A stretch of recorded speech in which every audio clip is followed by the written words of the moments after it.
Please Aryan ভাইয়া, আমার হাতটা ছাড়ো, আমার ব্যথা লাগছে তো। আরিয়ান আরো শক্ত করে মাইশার হাত ধরল। মাইশা ব্যথা পেয়ে ঠুকরে কেঁদে উঠল। কাঁদো কাঁদো স্বরে আরিয়ানকে বলল, প্লিজ ভাইয়া, আমার হাতটা ছেড়ে দাও না, আমার খুব ব্যথা লাগছে। আরিয়ান মাইশাকে ওয়ালের সাথে চেপে ধরে বলল, তোর অনেক সাহস বেড়ে গেছে তাই না? খুব পাকনা গজিয়েছে তোর। অশ্রু মিশ্রিত চোখে ভ্যাবলা ক্লান্তের মতো ফ্যাল ফ্যাল করে আরিয়ানের দিকে তাকিয়ে আছে মাইশা। মাইশা বুঝতে পারছে না আরিয়ান ওর সাথে এমন ব্যবহার করছে কেন। মাইশা নিজেকে ছাড়ানোর অনেক চেষ্টা করলো, কিন্তু পারল না। শেষে কিছুটা চিল্লিয়ে মাইশা আরিয়ানকে বলল, তুমি আমার সাথে এরকম ব্যবহার করছো কেন বলো তো? কি করেছি আমি? আরিয়ান অগ্নি দৃষ্টি নিয়ে মাইশার গাল দুটো চেপে ধরে বলল, চুপ, একদম চুপ। আমার সাথে একদম আওয়াজ তুলে কথা বলবি না। কি করেছিস তুই? না, তুই আমার পিএ। তোর যত কাজ আর কথা শুধুমাত্র আমার সাথে।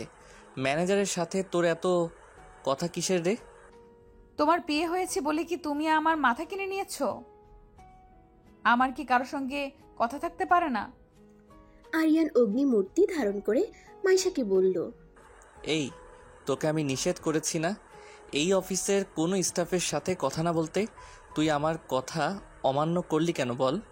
তুই কি ভুলে গেছিস তুই কোন পরিবারের মেয়ে? মাইশার প্রচণ্ড পরিমাণে বিরক্ত লাগছে আরিয়ানের এই ব্যবহারে আর কথাগুলোতে। আরিয়ান সবসময় অপরাজিতার প্রতি একটা অধিকার ফলাতে চায়। আরিয়ান এমনিতেই অনেক গম্ভীর টাইপের, সবার কাছে ভালো আর ভদ্র হলেও মাইশার কাছে যেন একটা আতঙ্ক। সব সময় মাইশাকে শাসনের উপরে রাখে আরিয়ান। সেই ছোটবেলা থেকেই আরিয়ান মাইশার সাথে এমন করে। মাইশা আরিয়ানের ফুফাতো বোন। মাইশার বাবা আর মা দুজনেই ছোটবেলায় মারা গেছে।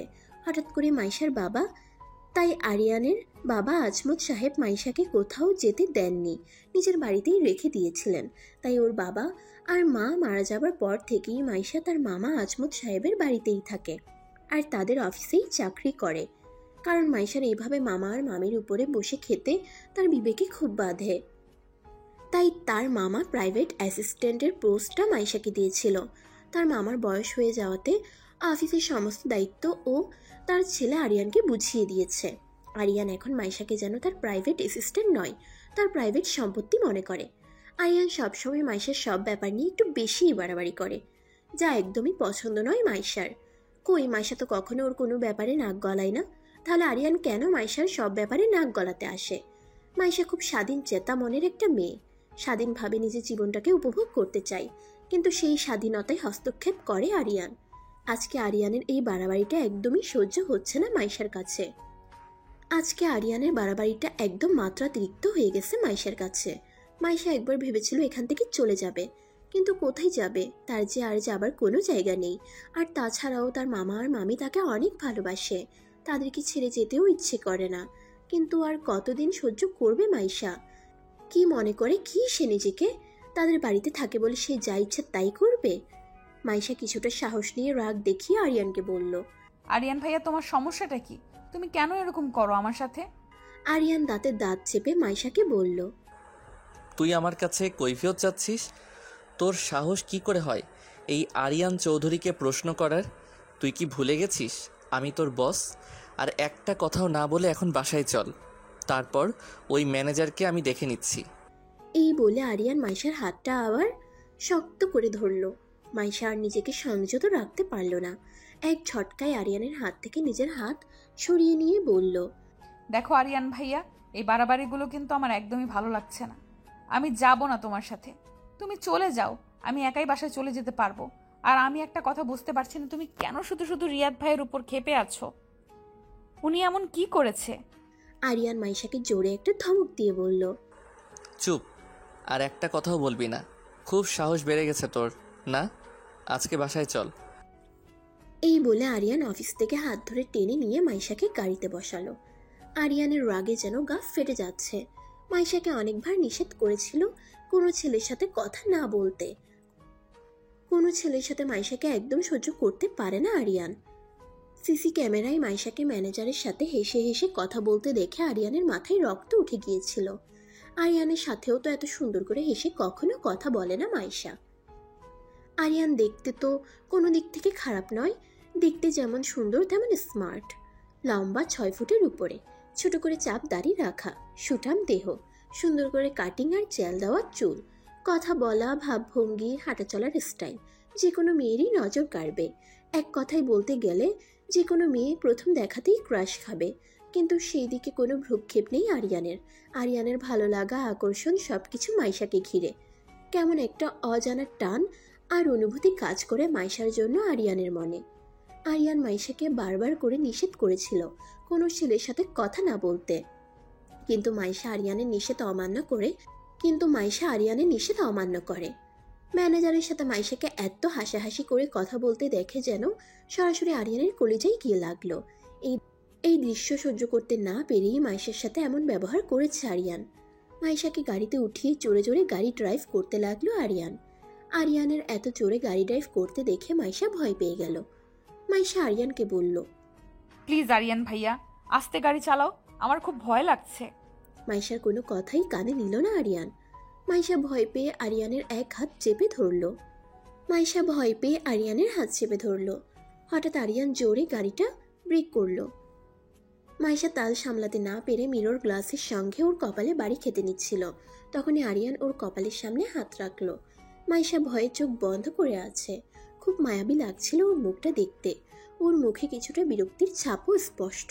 হঠাৎ ধাক্কা লাগার কারণে কিছুটা চুল কপালের উপরে এসে এলোমেলোভাবে ছড়িয়ে পড়েছে। সব মিলিয়ে মাইশাকে খুব সুন্দর লাগছে দেখতে। আরিয়ান এক দৃষ্টিতে মাইশার দিকে তাকিয়ে আছে। মাইশার সেদিকে কোনো খেয়াল নেই। ওর দৃষ্টি সামনের দিকে স্থির। কেউ কোনো কথা বলছে না। ওদের মধ্যে পিনপতন নীরবতা। হঠাৎ মাইশার ফোনটা বেজে উঠল। মাইশা ফোন বের করে সঙ্গে সঙ্গে সাইলেন্ট করে দিল। বারবার কেউ মাইশাকে ফোন দিচ্ছে আর মাইশা বারবার সাইলেন্ট করে দিচ্ছে। মাইশা যেন ফোনটা রিসিভ করতে চেয়েও রিসিভ করতে পারছে না আরিয়ানের ভয়ে। হঠাৎ করে আরিয়ান মাইশার হাত থেকে ফোনটা টান দিয়ে নিয়ে ফোনের দিকে তাকিয়ে দেখলো ম্যানেজার রিয়াদ বারবার ওকে ফোন দিচ্ছে। রাগে আরিয়ানের চোখ দুটো লাল হয়ে গেল। সঙ্গে সঙ্গে আরিয়ান মাইশার ফোন থেকে সিমটা খুলে ভেঙে ফেলল। মাইশা সঙ্গে সঙ্গে চিল্লিয়ে বলে উঠল, এটা তুমি কি করলে? আমার সিমটা ভেঙে ফেললে কেন? আরিয়ান অগ্নি দৃষ্টি নিয়ে তাকালো মাইশার দিকে। ওর চোখ দিয়ে যেন আগুন ঝরছে। ওই আগুনে যেন মাইশাকে এখনই ও পুড়িয়ে মারবে। মাইশা ওর ফোনটা নেবার জন্য হাত বাড়াতে যাবে, তখনই আরিয়ান ওর ফোনটা গাড়ির জানলা দিয়ে বাইরে ফেলে দিল। মাইশা ওর ফোনটা আনার জন্য গাড়ি থেকে নামতে যাবে, তখনই আরিয়ান ওর চুলের মুঠি ধরে ওকে বলল, কোথায় যাচ্ছিস? হ্যাঁ, খুব শখ না তোর রিয়াদের সাথে কথা বলার? মাইশা ওর চুলে ব্যথা পেয়ে কাতরাতে কাতরাতে বলল, আমার খুব ভয় লাগছে আরিয়ান ভাইয়া, ছাড়ো প্লিজ। আরিয়ান ওর কোনো কথাই পাত্তা না দিয়ে নিজের ঠোঁট ওর ঠোঁটে ডুবিয়ে দিল। হঠাৎ জোরে একটা কামড় বসিয়ে দিল মাইশার ঠোঁটে।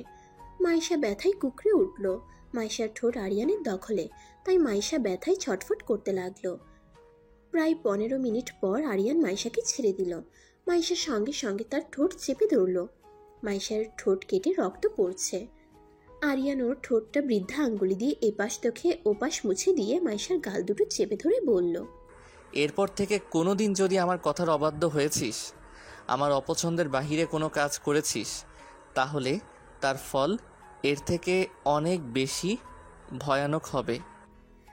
আরিয়ানের ঠোঁটের কোণে টেবিল মার্কা একটা হাসি দিয়ে আবার গাড়ি চালাতে শুরু করলো। মাইশার চোখ দিয়ে পানি গড়িয়ে পড়ছে। মাইশার নিজেকে যেন খাঁচায় বন্দি একটা পাখির মতো মনে হচ্ছে, যেখানে তার বিন্দু মাত্র স্বাধীনতা নেই। তার জীবনের সকল স্বাধীনতা আর সকল সিদ্ধান্ত যেন আরিয়ান নিয়ে বসে আছে। মাইশার খুব কষ্ট লাগছে তার ফোনটার জন্য। ফোনটা সে প্রথম বেতনের টাকা পেয়ে কিনেছিল। আরিয়ান তার বড়লোক মামার ছেলে, তার কাছে এই সামান্য ফোন কিছুই না, কিন্তু মাইশার কাছে অনেক কিছু। কিছুক্ষণ পর ওরা বাড়িতে পৌঁছে গেল।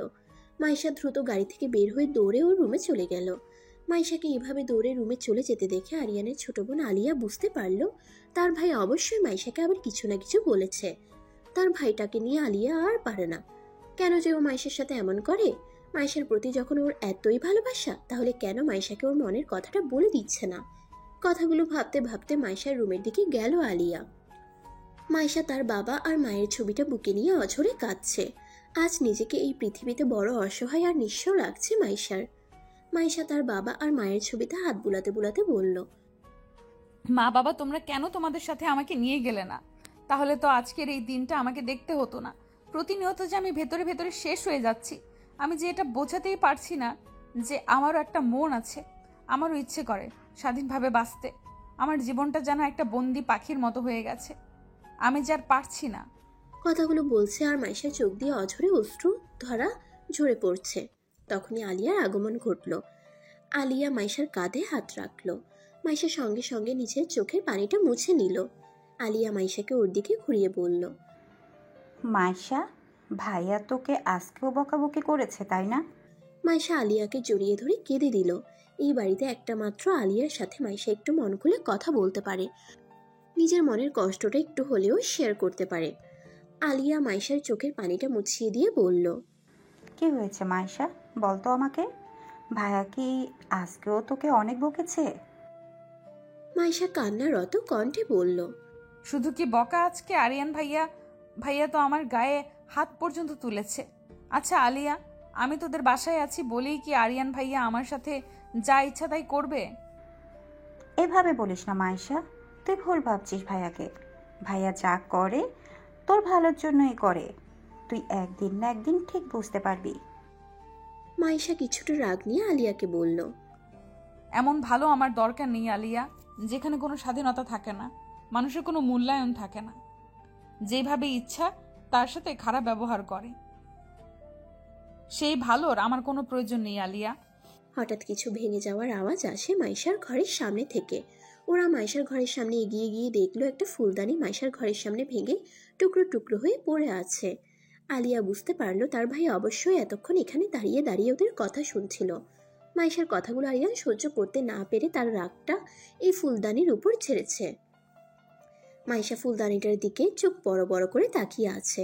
এটা তো সেই ফুলদানিটা যেটা কিছুদিন আগে রিয়াদ তাকে গিফট করেছিল। আরিয়ান এই ফুলদানিটাকেও ছাড়লো না। এই ফুলদানিটা কি দোষ করেছিল? এই ফুলদানিটা খুব পছন্দের ছিল মাইশার। আরিয়ান তার পছন্দের জিনিসগুলো সব এক এক করে নষ্ট করে দিচ্ছে। তখন ফোন, আর এখন এই ফুলদানি। আরিয়ান আর কত এভাবে অত্যাচার করবে তার উপরে? আরিয়ান রাগে গজগজ করতে করতে রুমের এই পাশ থেকে ওপাশ হাঁটছে। আরিয়ানের ইচ্ছে করছিল সব ভেঙে চুরে চুরমার করে দিতে। আরিয়ান রাগে কটমট করতে করতে বলল, খুব শখ না তোর অন্যের দেয়া জিনিস খুব সুন্দর করে নিজের কাছে সাজিয়ে রাখার? তোর শখের জিনিসটা তো ভেঙে গেল। এইভাবে সব কিছু ভেঙে চুরে চুরমার করে দেব আমি ছাড়া তোর জীবনে অন্য কোনো কিছু প্রাধান্য পেতেই পারে না। মুক্তি চাস না তুই আমার কাছ থেকে? রিয়াদ আরও বেশ কয়েকবার মাইশার ফোনে কল দিল, কিন্তু কিছুতেই মাইশার ফোনে কল ঢোকাতে পারছে না রিয়াদ। রিয়াদ এক বুক হতাশা নিয়ে মনে মনে আওড়ালো, কেন যে মাইশা নিজের ফোনটা বন্ধ করে রেখেছে বুঝতে পারছি না। আমার যে মাইশার সাথে কথা বলা ছাড়া মোটেও ভালো লাগছে না। কেমন যেন পাগল পাগল লাগছে নিজের কাছে। মাইশা কি ওর মনের কথা বোঝে না? যত দ্রুত সম্ভব মাইশাকে ওর মনের কথা বলে দিতে হবে। ঠোঁটের কোণে খুব ব্যথা করছে মাইশার। মাইশা আয়নার সামনে দাঁড়িয়ে দেখলো ওর ঠোঁটটা অনেকটা ফুলে গেছে। মাইশা একটা মলম বের করে ওর ঠোঁটে লাগিয়ে দিল। টপ করে 2 ফোঁটা চোখের পানি গড়িয়ে পড়লো মাইশার চোখ থেকে। মাইশা নিজ মনে ভাবছে কবে তার মুক্তি মিলবে এখান থেকে। এদিকে আরিয়ানের রাগ কমে যেতেই কেমন যেন একটা খারাপ লাগা কাজ করছে আরিয়ানের মনের মধ্যে। আজকে মাইশার সাথে ও অনেক বেশি রাফ বিহেভ করে ফেলেছে। আরিয়ানের উচিত ছিল নিজের রাগটাকে কিছুটা কন্ট্রোলে রাখার, কিন্তু কি করবে? আরিয়ানের রাগের মধ্যে লুকিয়ে থাকা ভালোবাসাটা যে মাইশা বুঝতেই চায় না। একটা অপরাধবোধ কাজ করছিল আরিয়ানের মনের মধ্যে। কিভাবে যে মাইশার কাছে সরি বলবে বুঝতে পারছে না আরিয়ান, কিন্তু যেভাবেই হোক আরিয়ানকে মাইশার কাছে সরি বলতেই হবে, তা না হলে আরিয়ান শান্তি পাচ্ছে না। আরিয়ান সঙ্গে সঙ্গে মাইশার রুমের দিকে চলে গেল, কিন্তু রুমে যেয়ে মাইশাকে পেল না আরিয়ান। মাইশাকে খুঁজতে খুঁজতে ছাদে যেয়ে দেখলো মাইশা মন খারাপ করে ছাদের এক কোণে দাঁড়িয়ে আছে। আরিয়ান মাইশার কাছে এগিয়ে গেল। মাইশা আরিয়ানকে দেখা মাত্রই ছাদ থেকে চলে যাচ্ছিল। তখনই আরিয়ান মাইশার হাত টেনে ধরল। মাইশার সঙ্গে সঙ্গে তীক্ষ্ণ কণ্ঠে বলে উঠল, আরিয়ান ভাই আমার হাতটা ছাড়ো, আমি নিচে যাব। আরিয়ান হঠাৎ মাইশার সামনে 2 কানে ধরে হাঁটু গেড়ে বসে পড়ল। মাইশা অবাক হয়ে আরিয়ানের দিকে তাকিয়ে আছে। আরিয়ান তার 2 কানে ধরে আবেগ মাখা কণ্ঠে বলল, I am very sorry Maisha, really I am so sorry, please forgive me please. Maisha শুধু অবাক হয়ে আরিয়ানকে দেখে যাচ্ছে। মাইশা কি বলবে ভেবে পাচ্ছে না। তখন আরিয়ান তার সাথে ওই রকম ব্যবহার করলো। একটু আগে তার শখের ফুলদানিটা আছাড় মেরে ভেঙে ফেললো, এখন আবার তার কাছে সরি বলছে। মাইশা কিছু বলছে না, চুপ করে দাঁড়িয়ে আছে। কিরে কথা বল। সরি বললাম তো। সত্যি আমার তোর সাথে এমনটা করা একদম ঠিক হয়নি। আমি আমার ভুলটা বুঝতে পেরেছি। এখন কি কান ধরে উঠবস করলে খুশি হবি? আরিয়ান আবার মাইশাকে বলল। এই বলে আরিয়ান কান ধরে উঠবোস করতে যাচ্ছিল, তখনই মাইশা তাকে থামিয়ে দিয়ে বলল, ব্যাস হয়েছে হয়েছে, আর তো ঢং করতে হবে না। তোর জন্য আমি সব কিছু করতে পারি রে, কিন্তু তুই বুঝিস না। কি বুঝবো? আরিয়ান মাইশার দিকে তাকিয়ে মনে মনে বলল, তুই এমন কেন মাইশা? তুই কি কখনো আমার মনের কথাটা বুঝবি না? আরিয়ান তার পকেট থেকে মাইশাকে একটা চকলেট বের করে দিল। আরিয়ান জানে মাইশা চকলেট অনেক পছন্দ করে। মাইশা চকলেটটার দিকে তাকিয়ে ভাবছে। নিজে কষ্ট দেয় আবার নিজে এসেই সরি বলে। আমার পছন্দ অপছন্দ সব দিকটা খুব সুন্দরভাবে খেয়াল রাখে, তারপরও কেন আমার সাথে এমন করে সে? মাইশা আরিয়ানের হাত থেকে চকলেট নিয়ে খেতে শুরু করলো। আরিয়ান এক দৃষ্টিতে মাইশার চকলেট খাওয়া দেখছে। চকলেট খেতে খেতে কিছুটা চকলেট মাইশার ঠোঁটে লেগে গেল। আরিয়ান মাইশার ঠোঁটে লেগে যাওয়া চকলেটটা হাত দিয়ে মুছে দিল। হঠাৎ করে মাইশা আহ করে উঠল। আরিয়ান মাইশার ঠোঁটের দিকে তাকিয়ে দেখলো মাইশার ঠোঁটটা ফুলে আছে। ঠোঁটের কোণের হালকা কাটা দাগটা দেখা যাচ্ছে। সঙ্গে সঙ্গে আরিয়ানের গাড়ির মধ্যে ঘটে যাওয়া ঘটনাটার কথা মনে পড়ল। আরিয়ানের নিজের প্রতি নিজের ধিক্কার দিতে ইচ্ছে করছে। কি করে পারলো সে নিজের ভালোবাসার মানুষটাকে এইভাবে কষ্ট দিতে? আরিয়ান কি বলবে বুঝতে পারছে না। কথাগুলো ভাবতে ভাবতে আরিয়ানের চোখ গেল মাইশার দিকে। মাইশার চুলগুলো খোলা, বাতাসের চুলগুলো উড়ছে আর কিছু কিছু চুল ওর কপালে এসে পড়ছে। মাইশা কিছুক্ষণ পরপর কপাল থেকে ওর চুলগুলো সরিয়ে কানের পাশে গুজে দিচ্ছে। খোলা চুলে চকলেট খাওয়া অবস্থায় মাইশাকে খুব অপরূপা লাগছিল। আরিয়ান মুগ্ধ হয়ে মাইশার দিকেই তাকিয়ে আছে। মাইশা আরিয়ানকে এইভাবে তার দিকে তাকিয়ে থাকতে দেখে আরিয়ানের সামনে একটা তুড়ি মারল। তুড়ির শব্দে আরিয়ানের ধ্যান ভাঙল। মাইশা চকলেটের শেষ অংশটাও মুখে পুরে দিতে দিতে আরিয়ানকে বলল, এভাবে তাকিয়ে আছো কেন? আমার নজর লাগবে না, পরে তো আমার পেট খারাপ করবে। আরিয়ান মনে মনে বলল, তোমার উপর আমার নজর তো সেই কবেই লেগে গেছে। সেই নজর আর কোনোদিনও সরবে না। বেশ কিছুক্ষণ পর আরিয়ান আর মাইশা ছাদ থেকে নিচে নেমে গেল। ছাদ থেকে নেমে মাইশা তার মামিকে রান্নাঘরে হেল্প করতে গেল। আলিয়া লেখাপড়া করে, তাই তার মাকে তেমন হেল্প করতে পারে না। আর মাইশা তো অফিস নিয়েই ব্যস্ত থাকে, তার মামিকে তেমন একটা হেল্প করা হয় না। তার মামি সারাদিন ঘরের সমস্ত কাজ করে, তাই মাইশা যতটুকু সময় পায় মামিকে কাজে হেল্প করে। আজও তার অন্যথা হলো না। এদিকে আরিয়ান তার ঘরে চেয়ারে হেলান দিয়ে বসে ভাবছে, যত দ্রুত সম্ভব রিয়াদকে অফিস থেকে বের করে দিতে হবে। রিয়াদকে কিছুতেই মাইশার কাছাকাছি ঘেঁষতে দেওয়া যাবে না। বাবার সাথে এই বিষয়ে আজকে কথা বলতে হবে।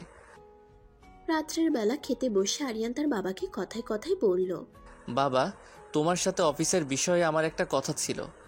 আরিয়ানের বাবা আমজাদ সাহেব এক লোকমা মুখে নিতে নিতে আরিয়ানকে বলল, কি কথা? কোনো সমস্যা হয়ে গেছে নাকি অফিসে? না, আসলে আমি ভাবছিলাম অফিস থেকে কিছু পুরাতন লোককে ছাঁটাই করে নতুন কিছু লোক নেব। কেন? ওরা কি দোষ করছে? নতুন লোক নিলে অফিসের কাজকর্ম আরও আপডেট হবে, তাই। না রিয়ান, ওরা সবাই আমার অনেক বিশ্বস্ত লোক। আর বিশ্বস্ত লোক যে কাজটা খুব আন্তরিকভাবেই করবে, নতুন লোকগুলো সেইভাবে করবে না। আরিয়ানের বাবার কথা শুনে আরিয়ানের প্ল্যানিংটা একদম ভেস্তে গেল। আরিয়ান তো ভেবেছিল এই সুযোগে তাদের ম্যানেজার রিয়াদকে অফিস থেকে ছাঁটাই করে দিয়ে নতুন ম্যানেজার রাখবে, কিন্তু সেটা আর হলো না। আমজাদ সাহেব আরিয়ানকে সব দায়িত্ব বুঝিয়ে দিলেও অফিসের ব্যাপারে কোনো সিদ্ধান্ত নেবার আগে আমজাদ সাহেবকে জানাতে বলেছে, তাই ব্যাপারটা জানাতে হয়েছিল আরিয়ানকে। তা না হলে নিজেই রিয়াদকে অফিস থেকে বের করে দিত। মাইশা আরিয়ানের কথা শুনে ঠিকই বুঝতে পারলো আরিয়ান ঠিক কাকে মিন করছিল অফিস থেকে ছাঁটাই করার ব্যাপারে, কিন্তু মাইশা ভেবে পায় না আরিয়ান কেন রিয়াদের উপর এত রেগে আছে। রিয়াদ তো যথেষ্ট ভালো আর মার্জিত একটা ছেলে, খুব চুপচাপ আর কাজেও অনেক দক্ষ। আরিয়ানের তো রিয়াদের উপর অনেক খুশি হবার কথা, কিন্তু তা না করে উল্টো রিয়াদের উপর আরিয়ান কেন এত ক্ষেপে আছে সেটাই মাইশা বুঝতে পারছে না। খাওয়া শেষ করে মাইশা নিজের রুমের দিকে যেতে নিবে, তখনই আরিয়ান তাকে পেছন থেকে ডাক দিয়ে ওর কাছে এসে একটা প্যাকেট ওর হাতে ধরিয়ে দিয়ে বলল, এই নে, এই প্যাকেটে কিছু ওষুধ আছে। ওষুধগুলো খেয়ে নিস, ঠোঁটের ব্যথাটা কমে যাবে। মাইশা প্যাকেটটা আরিয়ানের হাতেই আবার ফিরিয়ে দিয়ে বলল, না আরিয়ান ভাইয়া, তোমার ওষুধ আমার লাগবে না, আমার ব্যথা এমনিতেই ভালো হয়ে যাবে। আরিয়ান মাইশাকে একটু ধমক দিয়ে বলল, চুপ, কোনো কথা বলবি না, যা বলছি সেটা কর। কথাটা বলে আরিয়ান মাইশার হাতে ওষুধের প্যাকেটটা দিয়ে চলে গেল। মাইশা প্যাকেটের দিকে তাকিয়ে একটা ভেঙচি কেটে মনে মনে আওড়ালো। ব্যথা দিয়ে এখন আবার ভালোবাসা দেখাতে এসেছে। রিয়াদের কিছুই ভালো লাগছে না, ও যেন ভিতরে ভিতরে ছটফট করে মরছে। মাইশার সাথে কথা বলতে পারলে হয়তোবা রিয়াদের মনটা কিছুটা শান্ত হতো। এর মধ্যে বেশ কয়েকবার রিয়াদ মাইশার ফোনে কল দিয়েছিল, কিন্তু মাইশার ফোনে কল ঢুকছেই না। রিয়াদের ছটফটানি ক্রমশ বেড়েই চলেছে। রিয়াদ এখন শুধু সকাল হবার অপেক্ষা করছে। কখন সকাল হবে, কখন মাইশাকে এক নজর দেখবে আর ওর সাথে মন ভরে কথা বলবে। আজকের রাতটা যেন রিয়াদের কাছে খুব বড় মনে হচ্ছে। তার অপেক্ষার প্রহর যেন শেষ হতেই চায় না। পরদিন সকালে রিয়াদ অফিসে গিয়ে মাইশার জন্য অপেক্ষা করছিল। মাইশা এখনো অফিসে আসেনি। রিয়াদ কিছুক্ষণ পরপর পর্যবেক্ষণ করছে মাইশা এসেছে কিনা। কিছুক্ষণ পর রিয়াদ তার কাঙ্ক্ষিত ব্যক্তিটাকে দেখতে পেয়ে তার ঠোঁটের কোণে একটা স্বস্তির হাসি ফুটে উঠল। মাইশা তার কেবিনে ঢুকতেই রিয়াদ এসে তাকে বলল, তোমার ফোন বন্ধ ছিল কেন গতকালকে মাইশা? তোমাকে কতবার ফোন দিয়েছি জানো তুমি? মাইশা কিছুটা রাগ নিয়ে মনে মনে বলল, ফোন পাবেন কি করে? ওই ডেভিলটা আমার সিমটা ভেঙে ফেলেছে আর ফোনটা ফেলে দিয়েছে। মাইশা কথা বলছে না দেখে রিয়াদ আবার মাইশাকে বলল, কি হলো মাইশা, কথা বলছো না কেন? আসলে আমার ফোনটা হাত থেকে পানিতে পড়ে গিয়ে নষ্ট হয়ে গেছে। উফ, তুমি বিশ্বাস করবে না মাইশা, তোমাকে ফোনে না পেয়ে আমার খুব টেনশন হচ্ছিল তোমার জন্য। পিছন থেকে আরিয়ান বলে উঠল, মিস্টার রিয়াদ, ওর জন্য ভাবার অনেক মানুষ আছে, টেনশন করার অনেক মানুষ আছে। আপনার না ভাবলেও করলেও চলবে। আপনি বরং আপনার কাজটা নিয়ে ভাবুন, তা না হলে আপনাকে আমি এই অফিসে রাখবো কিনা সেটা নিয়ে আমাকে ভাবতে হবে। নাও লিভ ফ্রম হেয়ার। এইভাবে আরিয়ান চলে আসাতে রিয়াদ অনেকটা ঘাবড়ে গেল। রিয়াদ দ্রুত করে মাইশার কেবিন থেকে বেরিয়ে গেল। রিয়াদ চলে যেতেই আরিয়ান দাঁতের দাঁত চেপে মাইশাকে তীক্ষ্ণ গলায় শাসিয়ে বলল, তোকে আমি আবারও সাবধান করে দিলাম মাইশা, দ্বিতীয়বার যেন ওই রিয়াদের সাথে তোকে আমি কথা বলতে না দেখি। Mind it. মাইশা একরাশ বিরক্তি নিয়ে বিড়বিড় করে বলল, আর ভালো লাগে না আমার প্রতি ডেভিলটার এই খবরদারিগুলো। আমি একদম বিরক্ত হয়ে গেছি। মাইশা বিড়বিড় করতে করতে কথাগুলো বলছিল। তখনই একটা পিয়ন এসে রেপিং করা একটা বক্স মাইশার টেবিলে রেখে বলল, ম্যাডাম, এটা আপনার জন্য একজন পাঠিয়েছে।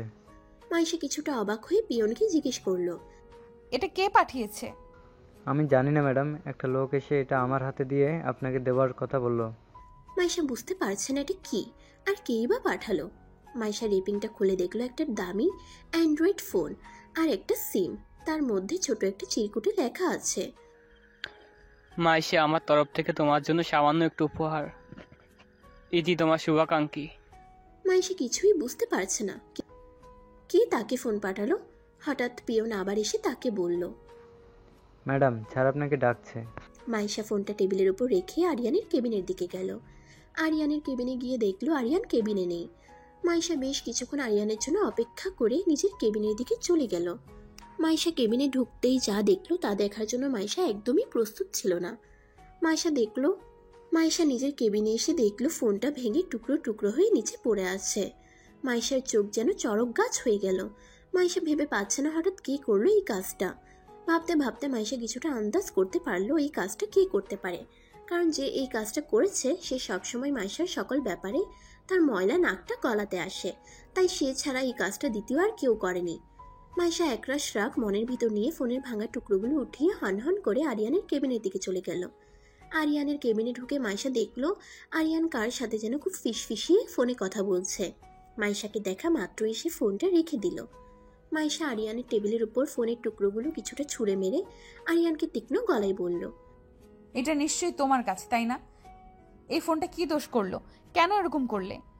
আরিয়ান মাইশার প্রশ্নের কোনো উত্তর না দিয়ে পিয়নকে তার কেবিনে ডেকে এনে বলল, এই আবর্জনাগুলো এখনই আমার রুম থেকে পরিষ্কার করো, এইগুলো যেন আমি অফিসের কোথাও না দেখি। মাইশার আগে ফুঁসছে। মাইশা এমনিতেও ফোনটা তার কাছে রাখতো না। এই ফোনটা যে দিয়েছে তা যে কোনোভাবে খোঁজ নিয়ে অবশ্যই তাকে ফোনটা ফিরিয়ে দিত, কিন্তু তার আগে আরিয়ান ফোনটা ভেঙে টুকরো টুকরো করে দিল। মাইশা একদম শিওর এই কাজটা আরিয়ান ছাড়া আর কারো হতেই পারে না, কারণ মাইশার কেবিনে একমাত্র আরিয়ানই যাতায়াত করে। মাইশা আবারও আরিয়ানকে একই প্রশ্ন ছুড়ে বলল। কি হলো বলছো না কেন? এটা কেন করলে? আমি জানি এই কাজটা তোমার। আরিয়ান মাইশাকে কিছুটা ঝাঁঝালো গলায় বলল। তোর সাহস হয় কি করে আমার কাছে কৈফিয়ত চাওয়ার? আমি তোর কোনো প্রশ্নের উত্তর দিতে বাধ্য নই। আর এই অফিসটা আমার, তাই কারো কাছে কৈফিয়ত চাওয়ার অধিকারটাও শুধুমাত্র আমার, তোর না। তোকে ঠিক যেই কাজের জন্য রাখা হয়েছে তুই সেই কাজটাই কর। মাইশার আজ খুব রাগ হচ্ছে তার মামার উপর। মামা কেন যে এরকম একটা ডেভিলকে তার অফিসের দায়িত্ব দিল কে জানে। মাইশা আর কোনো কথা না বলে আরিয়ানের রুম থেকে চলে যাচ্ছিল। তখন আরিয়ান মাইশাকে পিছন দিকে ডাক দিয়ে বলল। এই দাঁড়া, কোথায় যাচ্ছিস? তোকে আমি যেতে বলেছি। তো কি করব? যা, আমার জন্য এক কাপ ব্ল্যাক কফি নিয়ে আয়। তোমার কি আমাকে পিয়ন মনে হয়? এই কাজগুলো করার জন্য অফিসের পিয়ন আছে। আমার পিএকে? আমি। সো আর কোনো কথা না বলে আমার জন্য এই মুহূর্তে ব্ল্যাক কফি নিয়ে আয়। মাইশা আরিয়ানকে একটা মুখ ভেঙচি মেরে কফি আনতে চলে গেল। মাইশা চলে যেতে আরিয়ান চেয়ারে হেলান দিয়ে হাতে একটা কলম নিয়ে ঘোরাতে ঘোরাতে বলল। চা, মাছরাঙা পাখি, ঘুঘু দেখেছো কিন্তু ঘুঘুর ফাঁদ দেখনি। Just wait baby. কথাটা বলে একটা ডেভিল মার্কা হাসি দিল। মাইশার কেবিনের কিছুটা আড়ালে দাঁড়িয়ে কেউ একজন ফোনে কথা বলছিল। এপাশ থেকে সে উত্তর দিল।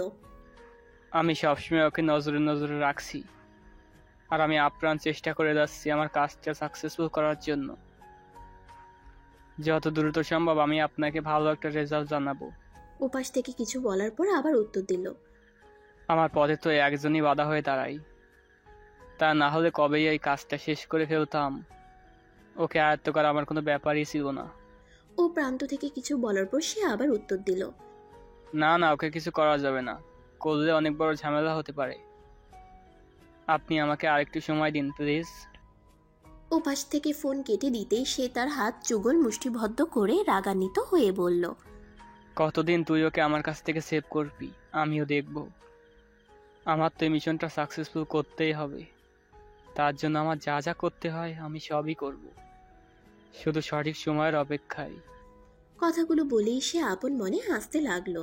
কিছুক্ষণ পর মাইশা এক কাপ কফি বানিয়ে এনে আরিয়ানের হাতে দিল। আরিয়ান কফিতে এক চুমুক দিয়েই নাক মুখ খিচে মাইশাকে বলল। এটা কোনো কফি বানিয়েছিস নাকি নিম পাতার রস নিয়ে এসেছিস? কোনটা? তোকে তো ব্ল্যাক কফি না দিয়ে তোকে তো করল্লার জুস খাওয়ানো উচিত, আল্লাহর বাচ্চা। আরিয়ান কফিটা বাস্কেটে ফেলে দিয়ে মাইশাকে বলল। যা, আবার আমার জন্য কি সুন্দর করে ব্ল্যাক কফি বানিয়ে নিয়ে আয়। এবার যদি ভালো না হয় ডাইরেক্ট তোর মাথায় ঢালবো। মাইশার তো রাগে গায়ের ভিতর হিড়হিড় করছে। মাইশা বুঝতে পারছে আরিয়ান ইচ্ছে করে তার সাথে এমন করছে। আরিয়ানকে শালা কুত্তা বিলাই আইলা কোথাকার বলে মনে মনে আরো অনেক গালাগালি দিতে দিতে আরিয়ানের হাত থেকে কফির মগটা এক ঝটকায় টান দিয়ে চলে গেল। মাইশা চলে যেতেই আরিয়ান একটু মুচকি হেসে বলল। উফ, মাছরাঙা পাখি, তোমাকে রাগলে যে কি কিউট লাগে তা তুমি নিজেও জানো না। একদম আমার কলিজায় এসে ধাক্কা লাগে। হঠাৎ আরিয়ানের ফোনটা বেজে উঠল। আরিয়ান ফোন রিসিভ করেই বলে উঠল। কাজটা কতদূর আগালো? আপনি কোনো চিন্তা করবেন না স্যার, কাজ প্রায় অনেক দূর এগিয়ে গেছে। গুড। খুব সতর্কভাবে কাজটা করতে হবে, এতটুকু যেন ফাঁক ফোকর না থাকে। এমনভাবে কাজটা করবে কেউ যেন কিছুই বুঝতে না পারে, ঠিক আছে? আরিয়ান ফোনটা রেখে পকেটে হাত দিয়ে শীষ বাজাতে বাজাতে বিড়বিড় করে বলতে লাগলো। তুই এমন জায়গায় হাত বাড়িয়েছিস, তোর যে এর পরিণতি কি হবে তা তুই নিজেও জানিস না। তোর মতো বেঈমানের জন্য কঠিন থেকে কঠিনতর শাস্তি অপেক্ষা করছে। মাইশা আবার কফি বানিয়ে এনে আরিয়ানের হাতে দিল। আরিয়ান কফিতে চুমুক দিয়ে বলল।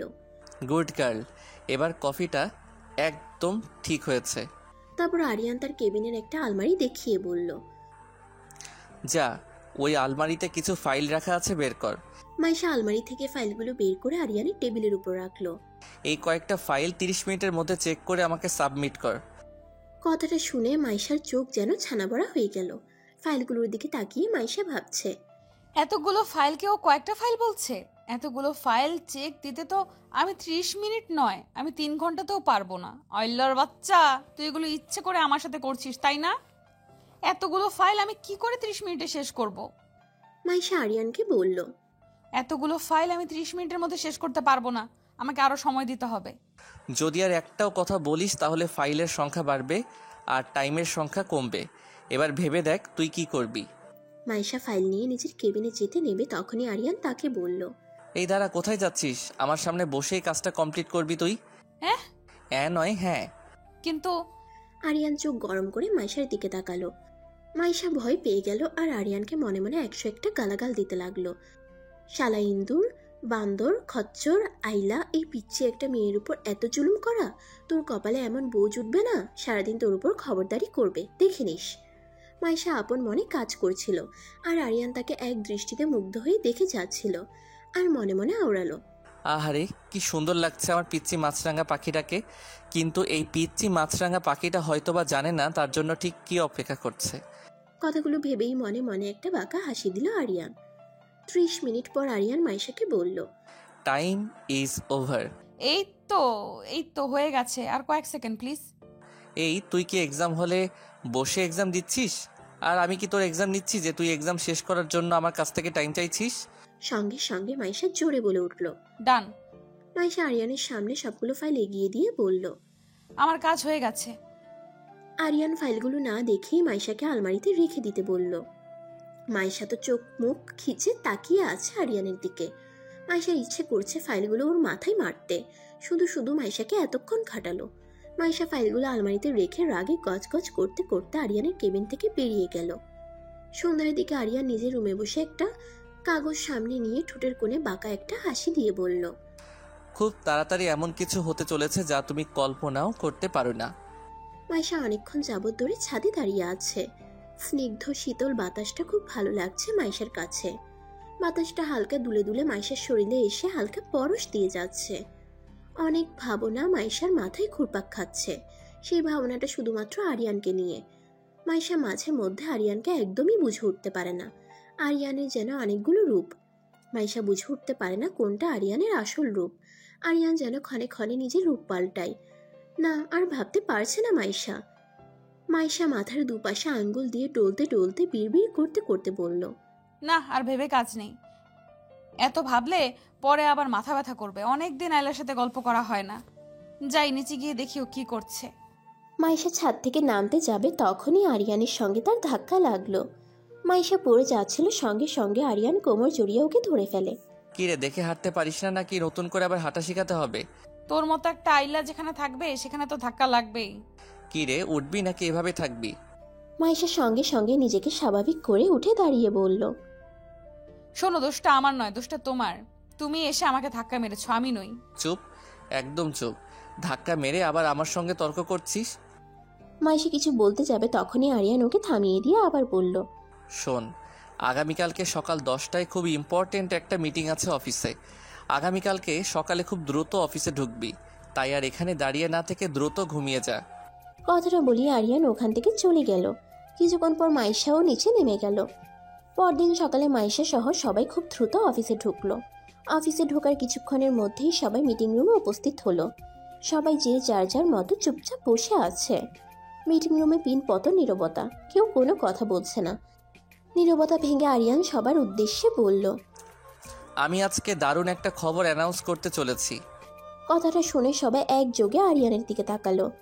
পিএলসি কোম্পানির সাথে আমাদের যে ডিলটা হওয়ার কথা ছিল সেটা ফাইনাল হয়ে গেছে। আমরা খুব বড় একটা প্রজেক্ট হাতে পেতে চলেছি। আরিয়ানের কথা শুনে সবার মুখে হাসি ফুটে উঠল। ওদের মধ্যে থেকে নিহা নামের একজন মেয়ে বলে উঠল, এটা তো অনেক বড় খুশির খবর স্যার। হ্যাঁ অবশ্যই, সেই উপলক্ষে কাল আমাদের অফিসে একটা পার্টি হতে চলেছে। পিএলসি কোম্পানির এমডি আসবে আগামীকালকে অফিসে, আর সেখানেই সে ডিলটা সাইন করবে। পার্টির কথা শুনে সবাই আরও অনেক বেশি খুশি হলো। সবাই আরিয়ানের কথা শোনা নিয়ে ব্যস্ত। এদিকে রিয়াদ বারবার মাইশার দিকে তাকাচ্ছে। কেউ খেয়াল না করলেও এই জিনিসটা আরিয়ানের চোখ এড়ালো না। আরিয়ানের ইচ্ছে করছিল রিয়াদকে ঠাস ঠাস করে কয়েকটা চর মেরে মিটিং রুম থেকে বের করে দিতে। আরিয়ান রিয়াদকে জোরে একটা ধমক দিয়ে বলল, মিস্টার রিয়াদ, আপনাকে এই মিটিং রুমে ডাকা হয়েছে মিটিংয়ে মনোযোগ দেওয়ার জন্য, অন্য কোনো দিকে তাকিয়ে থাকবার জন্য নয়। রিয়াদ আমতা আমতা করে বলল, সরি স্যার। এখন থেকে নিজের যে কাজটা ঠিক সে কাজটাই করবেন, বাড়তি কিছু করার চেষ্টাও করবেন না। জি স্যার। এবার যে যার কেবিনে চলে যান আর মন দিয়ে কাজ করুন। সবাই যে যার যার কাজে চলে গেল। সবাই রুম থেকে চলে যেতেই আরিয়ান মাইশার উপর রাগে ফেটে পড়ল। আরিয়ান রাগে কটমট করতে করতে বিড়বিড় করে বলল, এই মেয়েটা কি কিছুই বোঝে না? কে ওর দিকে তাকিয়ে আছে, কে ওকে ফলো করছে, কিছুই কি ও নোটিশ করে না? এমন কেন এই মেয়েটা? এখনও বাচ্চা স্বভাবের। ডিসগাস্টিং। বিকেলের দিকে মাইশা নিজের কেবিনে বসে কাজ করছিল। তখনই অফিস বয় মাইশার কাছে এসে বলল, ম্যাডাম, স্যার আপনাকে ডাকছে। মাইশা আর কিছু না ভেবে দ্রুত আরিয়ানের কেবিনে চলে গেল। আমাকে ডাকছো কেন? আরিয়ান কিছুটা চোখ গরম করে মাইশার দিকে তাকিয়ে মাইশাকে বলল, এটা অফিস, আর এখানে আমি আপনার বস, সুতরাং আমাকে স্যার বলে ডাকবেন। আরিয়ানের কথা শুনে মাইশা চরমভাবে অবাক হলো। মাইশা ভাবছে, এর আবার কি হলো? আবার কোন রূপ ধারণ করলো? আবার কি ফন্দি ঘুরছে মাথায়, আল্লাহ জানে। আরিয়ান মাইশার সামনে কতগুলো কাগজ এগিয়ে দিয়ে বলল, এইগুলো অফিসের কিছু ইম্পর্টেন্ট কাগজ, এইগুলোতে সাইন করে দিন। মাইশা চোখ বড় বড় করে তাকিয়ে আছে কাগজগুলোর দিকে। এতগুলো কাগজ সাইন করতে তো আমার আজ সারা দিন লেগে যাবে। আর কত ভাবে যে এই ডেভিলটা আমার উপর অত্যাচার করবে, আল্লাহ জানে। আরিয়ান মাইশাকে একটা কলম এগিয়ে দিয়ে বলল, কাগজগুলো পরে এখানে বসেই সাইন করে দিন। এই কাগজগুলো পরে সাইন করতে গেলে তো আমাকে আজকে আর বাসায় ফিরতে হবে না, অফিসেই থাকতে হবে। মাইশা কাগজের 2-1 পাতা উল্টিয়ে পড়ার ভান করে কাগজগুলোতে সাইন করা শুরু করলো। আরিয়ান মাইশার দিকে তাকিয়ে মনে মনে একটা হাসি দিল। সেই হাসির কারণ একমাত্র আরিয়ান ছাড়া আর কেউ জানে না। অফিস টাইম শেষে সবাই অফিস থেকে বের হচ্ছিল। মাইশা সবকিছু গুছিয়ে অফিস থেকে বের হতে নেবে, তখনই আরিয়ান তার সামনে এসে বলল, কোথায় যাচ্ছেন? আমার অফিস শেষ, তাই বাসায় যাচ্ছি। আপনাকে আমি যেতে বলেছি? মাইশার সাথে সাথে আরিয়ানকে ওর হাত ঘড়িটা দেখিয়ে বলল, এই যে দেখুন স্যার, অফিস আওয়ার এখন শেষ, সুতরাং আমি এখন আর আমার বস নন, আর আমিও আপনার পিএ নই, সুতরাং আপনি এখন আর আমাকে কোনো হুকুম করতে পারবেন না। শাট আপ, ওকে? আপনি আমাকে অফিস টাইম শেখাতে এসেছেন? আপনি আমার বস নাকি আমি আপনার বস? আগামীকালকে অনেক বড় একটা প্রজেক্ট সাইন হতে চলেছে, সো সমস্ত কাজ কমপ্লিট করে তারপরে বাসায় যাবেন। জি স্যার, আমি সম্পূর্ণ কাজ কমপ্লিট করেই বাসায় যাচ্ছি। Very good. Thank you sir, তাহলে এখন আমি আসি। না, আমি না বলা পর্যন্ত আপনি এক পা অফিস থেকে বের হবেন না। কিন্তু কেন? আপনি আমার সাথে এমন করতে পারেন না। আরিয়ান মাইশাকে ওয়ালের সাথে চেপে ধরে বলল, আমি কি পারি আর না পারি সেটা নিশ্চয়ই আপনার কাছ থেকে আমাকে শিখতে হবে না আমার? এটা কি করছেন স্যার? আমাকে ছাড়ুন প্লিজ। আরিয়ান মাইশাকে ছেড়ে দিয়ে বলল, আমি এক জায়গায় যাব, আপনাকেও আমার সঙ্গে যেতে হবে। কোথায় যাবেন স্যার? আমি এত প্রশ্ন করা পছন্দ করি না, ওকে? শালা আল্লাহর বাচ্চা ব্ল্যাক কফি খেতে খেতে ওর মুখের কথাগুলো ব্ল্যাক কফির মতোই তেতো হয়ে গেছে। ঠং দেখলে গা জ্বলে যায়। অফিস থেকে বেরিয়ে দুজন গাড়িতে বসলো। আরিয়ান গাড়ি চালাতে শুরু করলো। কিছুক্ষণ পর ওদের গাড়ি একটা শপিং মলের সামনে এসে থামলো।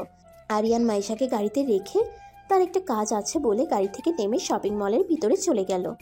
আরিয়ান চলে যেতেই, আল্লাহর বাচ্চা, তোর কাজ আছে তো তুই আমাকে কেন নিয়ে আসলি? এখন বাসায় গেলে কি সুন্দর আমার ফেভারিট কার্টুনটা দেখতাম, আর মামির হাতের স্পেশাল চা আর পকোড়াটা খেতাম। ওর তো আবার আমার সুখ সহ্য হয় না।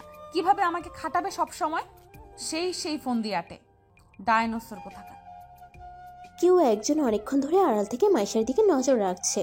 সে পকেট থেকে নিজের ফোনটা বের করে একজনকে ফোন দিয়ে বলল, আপনি কোনো চিন্তা করবেন না স্যার, সব কিছু প্ল্যানিং মোতাবেকই হবে, শুধু সঠিক সময়ের অপেক্ষায়। ফোনটা রেখে সে ঠোঁটে বাঁকা একটা হাসি দিয়ে বলল, কান টানলে মাথা আসবেই, আমার কান আর মাথা দুটোই দরকার।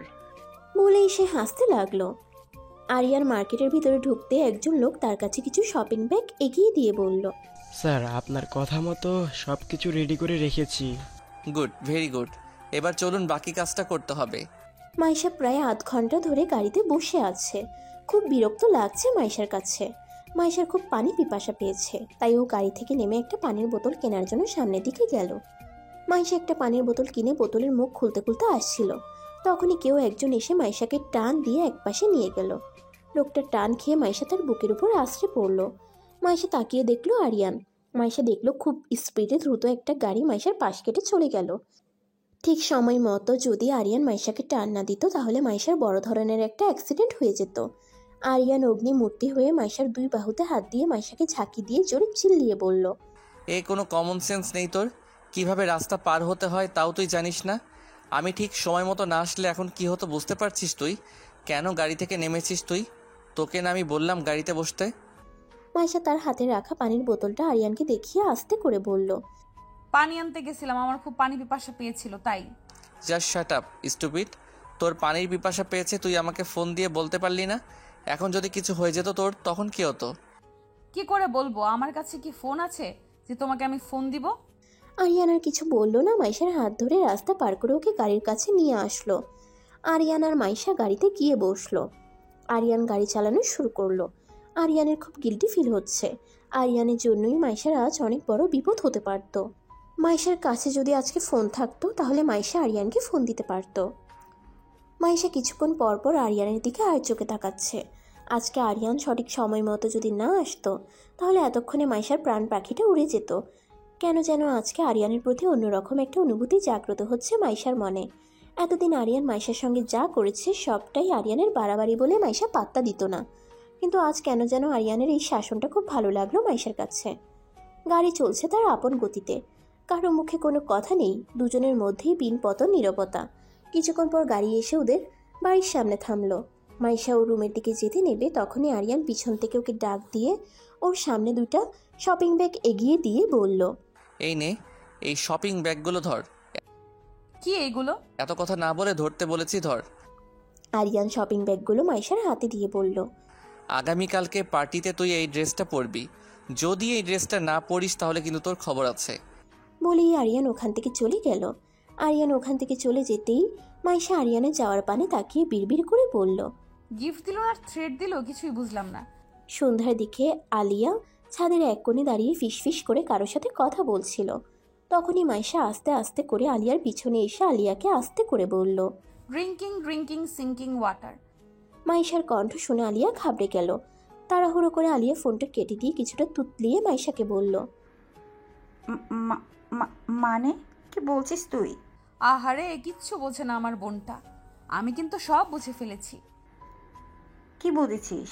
এই যে আমার বোনটা কারো প্রেমে হাবুডুবু খাচ্ছে। ধুর, কি যে বলিস না তুই। আচ্ছা ঠিক আছে, আমি তো এখন তোর পর হয়ে গেছি, আমাকে যখন বলবি না আমি চলে যাচ্ছি তাহলে। আলিয়া মাইশাকে বাধা দিয়ে বলল, কে বলল তুই আমার পর? আপন ভাবলে তো বলতি। আরে তেমন কিছু না, আমার কলেজের এক সিনিয়র ভাইয়ের সাথে কথা বলছিলাম। মাইশা তার দুই হাত ভাঁজ করে ঠোঁট টিপে একটা হাসি দিয়ে আলিয়াকে বলল, বুঝি বুঝি, আমরা সব বুঝি, সিনিয়র ভাই না অন্য কিছু। তাই নাকি? তুই সব বুঝিস? অবশ্যই। আচ্ছা, সবই বুঝিস, তাহলে এটা বুঝিস না কে তোকে কেয়ার করে ভালোবাসে? মাইশা আলিয়ার কথা এড়িয়ে দিয়ে বলল, আচ্ছা চল নিচে যাই, এত বুঝে আর লাভ নেই। কথা এড়িয়ে যাচ্ছিস? আরে না, আসার সময় দেখলাম মামি তার স্পেশাল চা আর পকোড়া বানাচ্ছে, চল। মাইশা আলিয়াকে আর কোনো কথা বলতে না দিয়ে ওখান থেকে টেনে নিয়ে নিচে নেমে গেল। আলিয়া আর মাইশা টিভি দেখতে দেখতে পাকোড়া আর চা খাচ্ছিল। তখনই আরিয়ান এসে মাইশার সামনে একটা ফোনের বক্স রেখে বলল, এটা খুলে দেখ পছন্দ হয় কিনা। বাবা মাইশা, তোর কি ভাগ্য রে, না চাইতেই নতুন ফোন পেয়ে গেলি। আর আমি কতদিন থেকে ভাইয়াকে বলছিলাম, ভাইয়া আমাকে নতুন একটা ফোন কিনে দাও, ভাইয়া শুনছেই না। আর তোকে না চাইতেই কিনে দিল। নে নে, খুলে দেখ পছন্দ হয়েছে কিনা। আমাদের তো নতুন ফোন পাওয়ার ভাগ্য নেই, তোরটা দেখেই না হয়ে আফসোস মেটালাম। মারবো টেনে এক চর। এই তোর লেখাপড়া নেই, সব সময় খালি ফোনের চিন্তা মাথায় ঘুরঘুর করে, তাই না? যা পড়তে বস গিয়ে। ওহ ভাইয়া, সারাদিন কি পড়তে ভালো লাগে বলতো? তোর না সামনে পরীক্ষা, সারাদিন পড়ার টেবিলে বসে থাকবি। যা এখন পড়তে বস। মাইশা আরিয়ানকে থামিয়ে দিয়ে বলল, আপনি এরকম করছেন কেন স্যার? ও ঠিক সময় মতো পড়তে বসবে। মাইশার মুখে আরিয়ানকে স্যার কথাটা শুনে আলিয়া খিলখিল করে হেসে দিয়ে বলল, মাইশা তুই ভাইয়াকে স্যার বলছিস?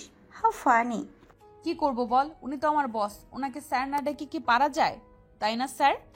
তোকে আমি স্যার ডাকতে বলেছি অফিসে, বাসায় না। তাহলে বাসায় কি বলে ডাকবো স্যার? ঠাস করে একটা থাপ্পড় বসিয়ে দিলে না বুঝতে পারবি কি বলে ডাকবি।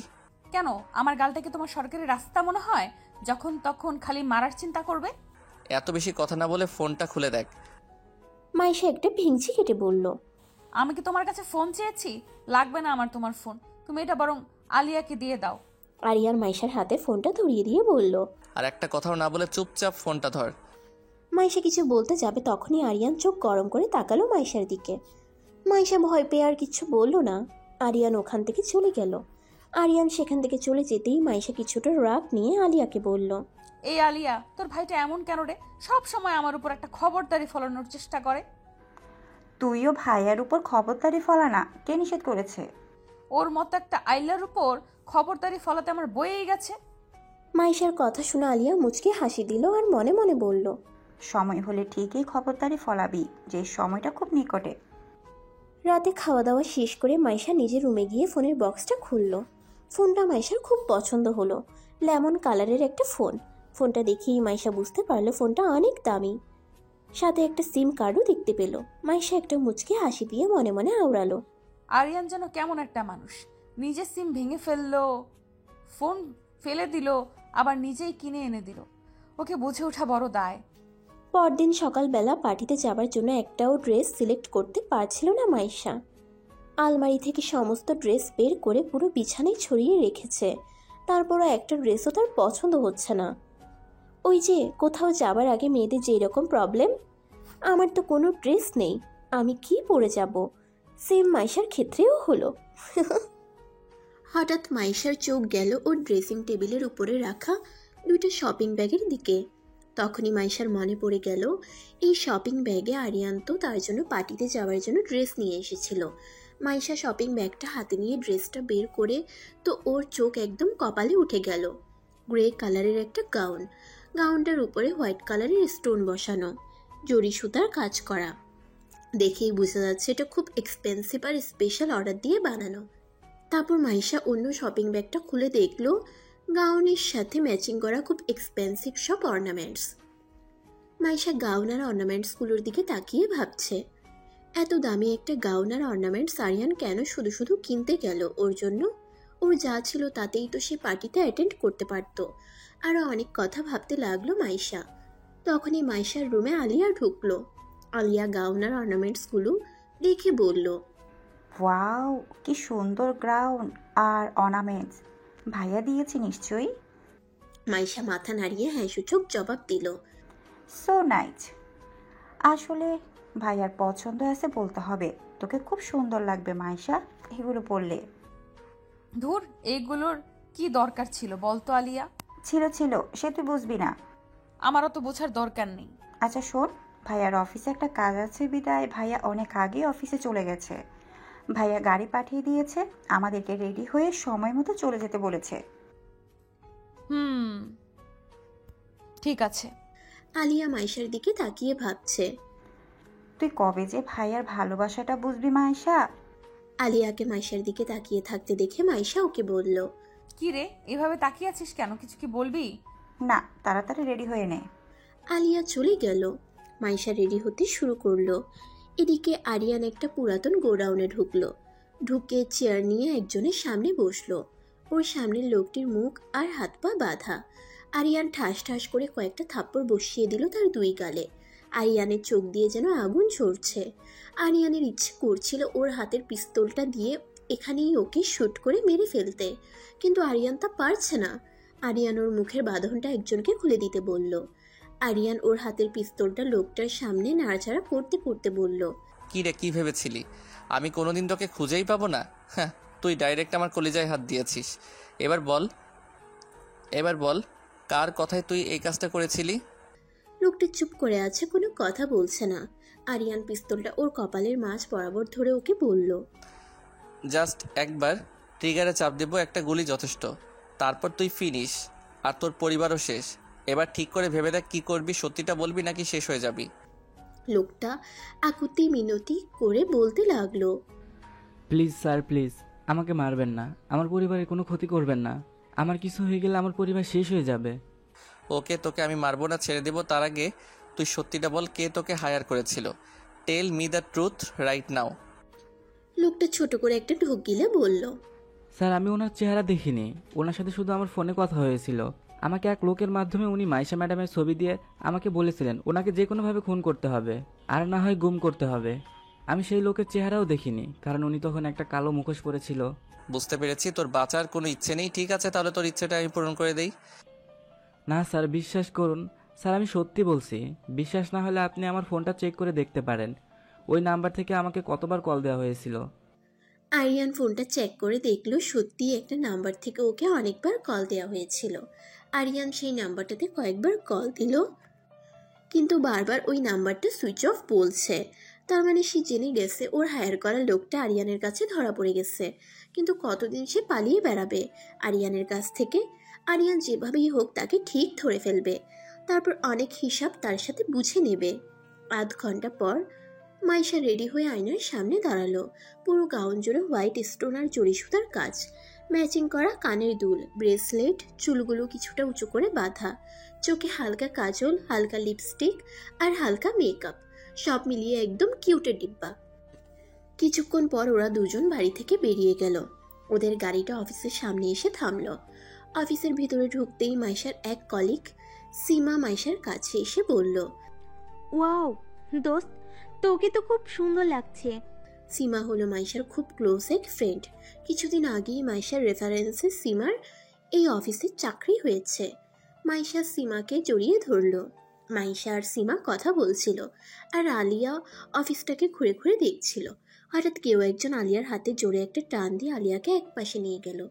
আলিয়া চিৎকার করতে যাবে, তখনই ওর মুখ চেপে ধরল। আরে আলিয়া, কি করছো কি? সামনের লোকটিকে দেখে আলিয়া রীতিমতো অবাক হয়ে গেল।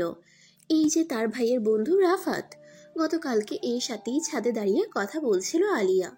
আলিয়া নিজের মুখ থেকে রাফাতের হাত সরিয়ে বলল, এ কি রাফাত, তুমি এখানে কি করছো? ভাইয়া দেখলে কিন্তু সন্দেহ করবে। রাফাত হেসে দিয়ে বলল, আমি এখানে না আসলে তোমাদের ডিলটাকে সাইন করবে শুনি।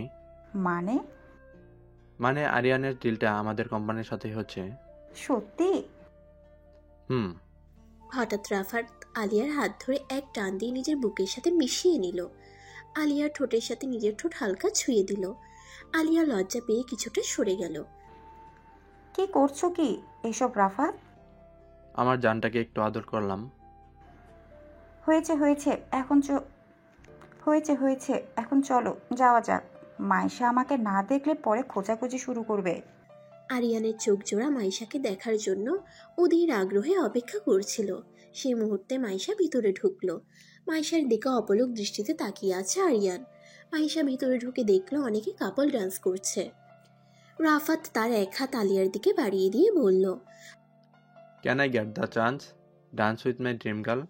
আলিয়া একটা মুচকি হেসে রাফাতের হাত ধরে সম্মতি জানালো।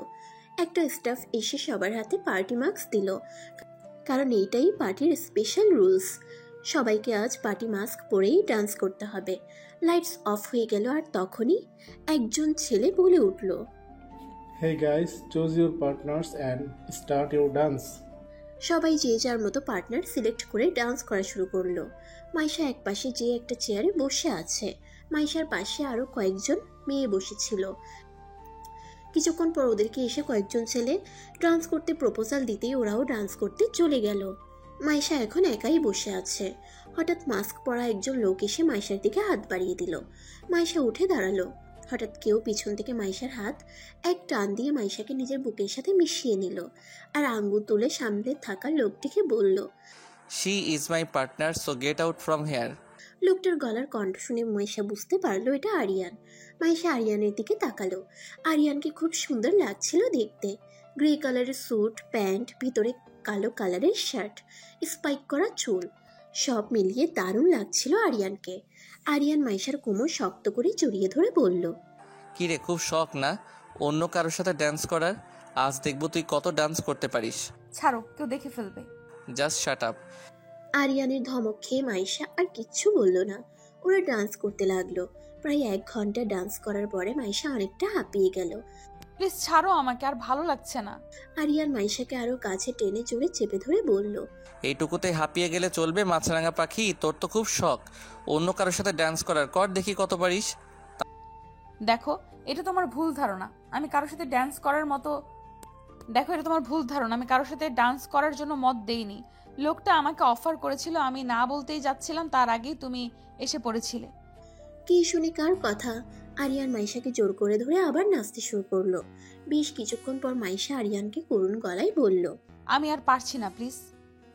আরিয়ান মাইশার কানের কাছে মুখ নিয়ে বলল, তারপর থেকে কোনো ছেলের ধারে কাছে যাবার চেষ্টাও করবি না, কথাটা মাথায় রাখবি। আরিয়ান মাইশাকে ধরে নিয়ে একটা চেয়ারে বসালো। একটা ওয়েটারকে বলল এক গ্লাস কোল্ড ড্রিঙ্কস দিয়ে দিতে। হঠাৎ আরিয়ানের ফোনটা বেজে উঠল।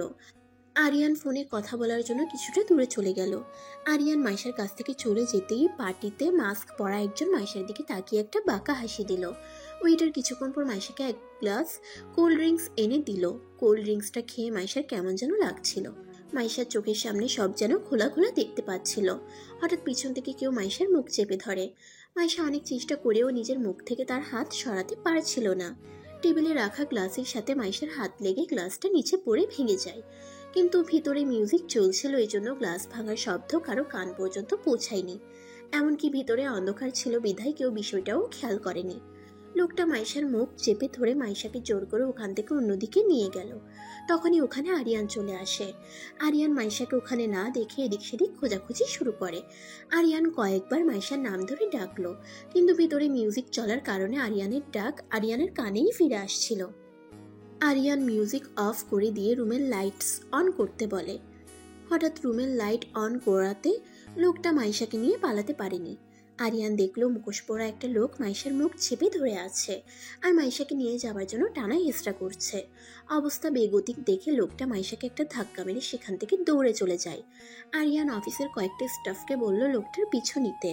রাফাত সহ ভিতরের কয়েকজন লোকটার পিছু নেয়।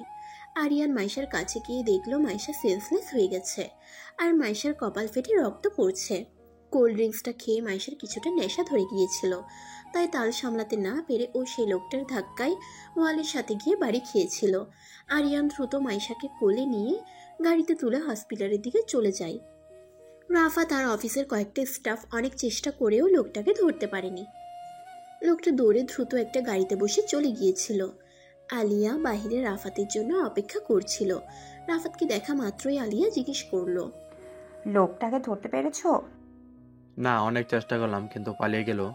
কিন্তু আমি এটা বুঝতে পারছি না, এরকম একটা পার্টিতে এরকম লোক ঢুকে কি করে। আচ্ছা, এটা নিয়ে পড়লে ভাইয়ার সাথে কথা বল। ভাইয়া মাইশাকে নিয়ে হসপিটালে গেছে, দ্রুত হসপিটালে চলো। হসপিটালে যাবার সঙ্গে সঙ্গে মাইশাকে ইমার্জেন্সি রুমে নেওয়া হলো। আরিয়ানের মাথায় কিছুই ঢুকছে না, কে বা কারা এবং কেন মাইশার ক্ষতি করতে চায়। শত্রুতা থাকলে আরিয়ানের সঙ্গে থাকার কথা, কারণ বিজনেস আরিয়ান করে, মাইশা নয়। শত্রুতা হবার কথা একমাত্র আরিয়ানের সাথে। মাইশাকে কেন তারা মাঝখান থেকে মারতে চাইছে সেটাই বুঝতে পারছে না আরিয়ান। কিছুক্ষণ পর ডক্টর এসে আরিয়ানকে বলল, she is out of danger. Aryan একটা স্বস্তি নিঃশ্বাস ফেলল। আচ্ছা, আমি কি ওর সঙ্গে দেখা করতে পারি? ওনার এখনো জ্ঞান ফেরেনি। আসলে মনে হচ্ছে ওনাকে কেউ নেশাজাতীয় দ্রব্য খাইয়েছিল এবং নেশাজাতীয় কোনো কিছু ওনার নাকে মুখে চেপে ধরেছিল, তাই তার ঘুর কাটতে সময় লাগবে। ঘন্টাখানেক পর ওনাকে বাসায় নিয়ে যেতে পারবেন। ডক্টরের কথা শুনে আরিয়ান যেন কিছুতেই হিসাব মেলাতে পারছে না। মাইশাকে কে নেশাজাতীয় কিছু খাওয়ালো আর কেনই বা মাইশার নাকে মুখে নেশাজাতীয় কিছু চেপে ধরেছিল। কিছুক্ষণ পর রাফাত আর আলিয়া আসলো আরিয়ানের কাছে। রাফাতকে দেখেই আরিয়ান জিজ্ঞেস করলো, কিরে, লোকটাকে কি ধরতে পেরেছিলি? না রে, অনেক চেষ্টা করলাম কিন্তু ধরতে পারিনি। ও শিট, ড্যাম ইট। রাফাত আরিয়ানের কাঁধে হাত রেখে বলল, শোন, মাথা গরম করিস না। তারপর আরিয়ানের হাতে একটা কাগজ দিয়ে বলল, এটা ধর, এটা ওই গাড়ির নাম্বার, আমি লিখে এনেছি। আরিয়ান একজনকে ফোন দিয়ে গাড়ির নাম্বারটা দিয়ে বলল খোঁজ নিতে। আলিয়া কিছুটা বিচলিত হয়ে আরিয়ানকে জিজ্ঞেস করলো, আচ্ছা ভাইয়া, এখন বল মাইশার কি অবস্থা? ও এখন আউট অফ ডেঞ্জার, ঘন্টাখানেক পর ডক্টর বাসায় নিয়ে যেতে বলেছে। ঘন্টা খানেক পর ওরা মাইশাকে বাসায় নিয়ে গেল, কিন্তু ওর নেশার ঘোর এখনো কাটেনি। কেমন যেন একটা ঢুলু ঢুলু অবস্থা ওর। বাড়িতে ঢোকার সঙ্গে সঙ্গেই মাইশার মামি মাইশাকে জড়িয়ে ধরে কেঁদে দিল। ও মা! হঠাৎ করেই মাইশা ওর মামির হাত ধরে নাচা শুরু করলো। ওর মামি চোখ বড় বড় করে মাইশার দিকে তাকিয়ে আছে। মাইশার মামি ওর সাথে নাচছে না দেখে মাইশা ফ্লোরে বসে পড়ে হাত পা ছিটিয়ে দিয়ে কাঁদতে কাঁদতে লাগলো। ঘরের সবার তো চোখ কপালে উঠে গেল মাইশার এই কাণ্ড দেখে। আলিয়া মাইশার কাছে গিয়ে মাইশাকে ওঠানোর চেষ্টা করলো। হঠাৎ মাইশা আলিয়ার চুল টেনে বলতে লাগলো, আলিয়া আমার সাথে নাচ না, একটু আমি নাচবো। দেখ আমি কত সুন্দর নাচ পারি। এই বলে মাইশা সবার সামনে উড়াধুরা নাচতে শুরু করলো। মাইশার এই কাণ্ড দেখে ওর মামা দ্রুত ওখান থেকে চলে গেল। ওর মামি আর আলিয়া মাইশাকে শান্ত করার অনেক চেষ্টা করলো, কিন্তু পারলো না। শেষে আরিয়ান আর সহ্য করতে না পেরে মাইশাকে জোরে একটা ধমক দিল। মাইশা বাচ্চা মানুষের মতো ভ্যা ভ্যা করে কেঁদে দিল। আরিয়ান মাইশার হাত চেপে ধরে বলল, চল ঘরে চল। মাইশা আরিয়ানের গলা জড়িয়ে ধরে দাঁত বের করে হেসে দিয়ে বলল, না না আমি যাব না, আমাকে কোলে করে দিয়ে আসো। আলিয়া আর ওর মা ড্যাব ড্যাব করে তাকিয়ে আছে মাইশার দিকে। আরিয়ান এই মুহূর্তে কি করবে বুঝতে পারছে না, শুধু মনে মনে আওড়ালো, এই বেসামাল মেয়েকে আমি এখন কি দিয়ে সামাল দেব? ও তো আমার প্রেস্টিজ একদম প্লাস্টিক করে দিচ্ছে। ইচ্ছা করছে ঠাটিয়ে দুটো চড় মেরে ওর নেশা ছাড়িয়ে দিতে। মাইশা আরিয়ানের গলা ধরে ঝুলতে ঝুলতে বলল, কই কোলে নাও না। আরিয়ান হাসবে না কাঁদবে বুঝতে পারছে না।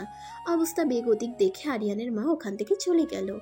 আলিয়া মাইশার কাছে গিয়ে বলল, মাইশা চল, তোকে আমি রুমে দিয়ে আসছি। মাইশা আলিয়াকে সরিয়ে দিয়ে বলল, না আমি তোর সাথে যাব না, আমি ওর কোলে উঠে যাব। আর কি করবি ভাইয়া, সামলা এবার। আরিয়ান আর কোনো উপায় না পেয়ে মাইশাকে কোলে তুলে নিল। আরিয়ান মাইশাকে রুমে নিয়ে খাটে শুয়ে দিতেই মাইশা আরিয়ানের গলা জড়িয়ে ধরে আরিয়ানের ঠোঁটে ঠোঁট মিশিয়ে দিল। একটা শিহরণের ঢেউ খেলে গেল আরিয়ানের সারা শরীরে। আরিয়ান নিজেকে মাইশার কাছ থেকে ছাড়িয়ে মাইশাকে রেখে চলে আসতে যাচ্ছিল, তখনই মাইশা আরিয়ানের হাত টেনে ধরে বলল, কি হলো, আমাকে একা রেখে চলে যাচ্ছ কেন? ভালোবাসো না আমাকে? আমার ভালোবাসাটা বুঝিস তুই? বুঝি তো। কি বুঝিস? কাছে এসো বলছি। আরিয়ান মাইশার কাছে যেতেই মাইশা আরিয়ানকে শক্ত করে জড়িয়ে ধরে নিজের ঠোঁট ওর ঠোঁটে ডুবিয়ে দিল। আরিয়ানও আর নিজেকে স্থির রাখতে পারল না। মাইশাকে শক্ত করে জড়িয়ে ধরে পাগলের মতো কিস করতে লাগলো মাইশাকে। হঠাৎ মাইশার নখের আঁচল লাগলো আরিয়ানের ঘাড়ে। সঙ্গে সঙ্গে আরিয়ানের হুঁশ ফিরে। আরিয়ান মাইশার কাছ থেকে সরে গিয়ে ভাবতে লাগে, ছিছিয়া, এ আমি কি করছিলাম? মাইশা না হয় নেশার ঘরে আছে, আর আমি সেই সুযোগটা নিচ্ছিলাম। ছিছি। আরিয়ান চলে যেতে নেবে তখনই মাইশা বলে উঠল, কি হলো, যাচ্ছ কেন? আমাকে আদর করবে না? এখন তুই ঘুমা মাইশা, অনেক রাত হয়ে গেছে, তোর জন্য এখন ঘুমানোটা অনেক দরকার। না আমি তোমার বুকের মধ্যে মাথা রেখে ঘুমাবো, না হলে কিন্তু আমি চিৎকার করব। আরিয়ান এবার আচ্ছা বিপদে পড়ে গেল। এই মেয়ে বলে কি, ওর প্রেস্টিজ প্লাস্টিক করার জন্য উঠে পড়ে লেগেছে নাকি? মনে মনে ভাবল, এখনো ঘুমানো পর্যন্ত এখানে থাকি, তা না হলে আবার কি করতে কি করে ফেলবে। আরিয়ান মাইশাকে নিজের বুকে জড়িয়ে নিল। কিছুক্ষণের মধ্যেই মাইশা ঘুমের দেশে পাড়ি জমালো। মাইশার ঘুমন্ত মুখটার দিকে তাকিয়ে আরিয়ান মনে মনে আওড়ালো, এইভাবেই চেয়েছি সারা জীবন তুই আমার বুকে থাক, আমাকে সবসময় তোর ভালোবাসা দিয়ে জড়িয়ে রাখ। খুব তাড়াতাড়ি তোকে আমি আমার করে নেব, এতটুকু ক্ষতি তোর আমি হতে দেব না। কথাগুলো ভাবতে ভাবতে আরিয়ান মাইশার কপালে একটা ভালোবাসার পরশ এঁকে দিল। আস্তে আস্তে মাইশাকে নিজের কাছ থেকে সরিয়ে সুন্দর করে শুইয়ে দিয়ে মাইশার রুম থেকে চলে গেল।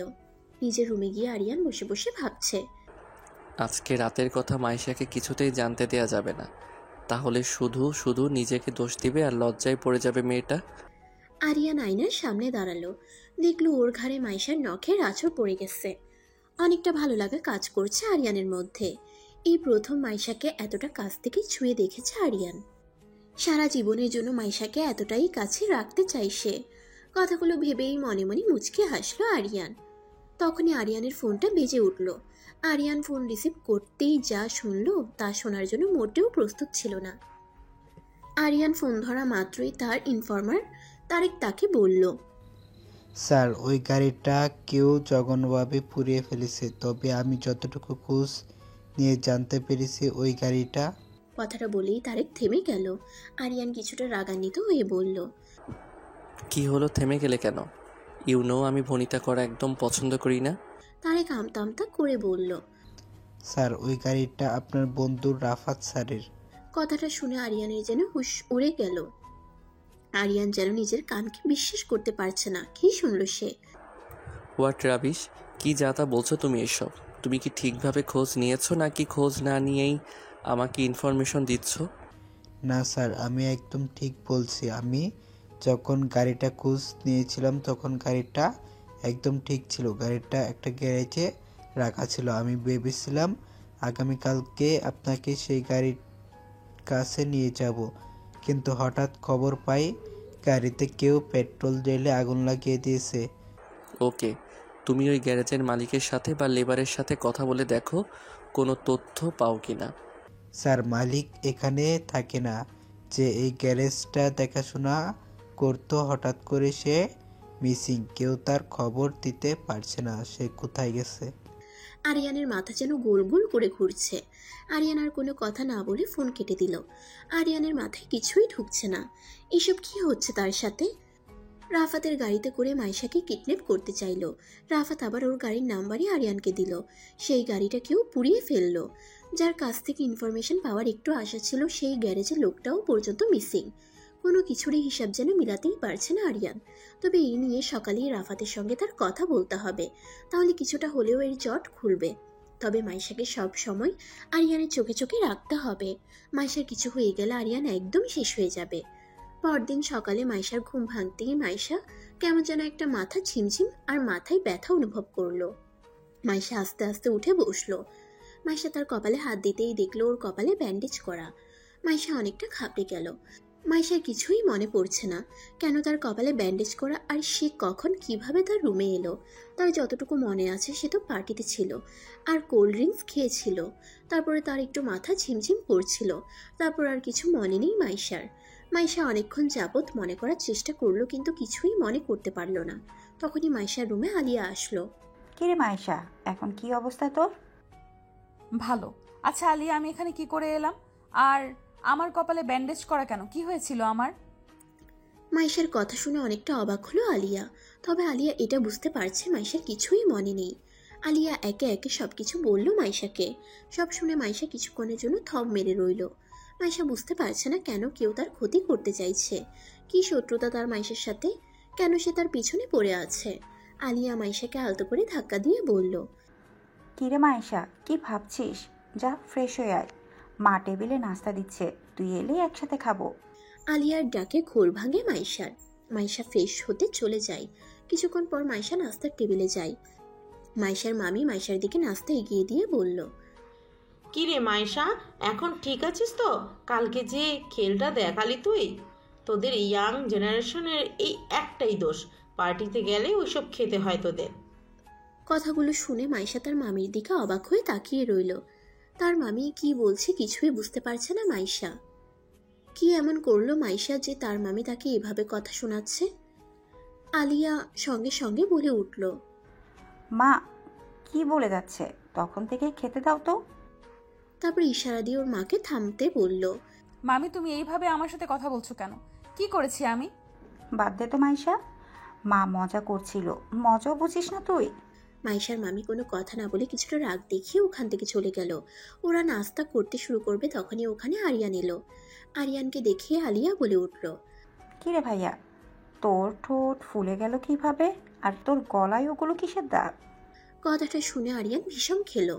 আরিয়ান দ্রুত ঢকঢক করে এক গ্লাস পানি খেয়ে আলিয়াকে জোরে একটা ধমক দিয়ে বলল, খাবারের সময় এত কথা বলিস কেন রে? চুপচাপ খেতে পারিস না?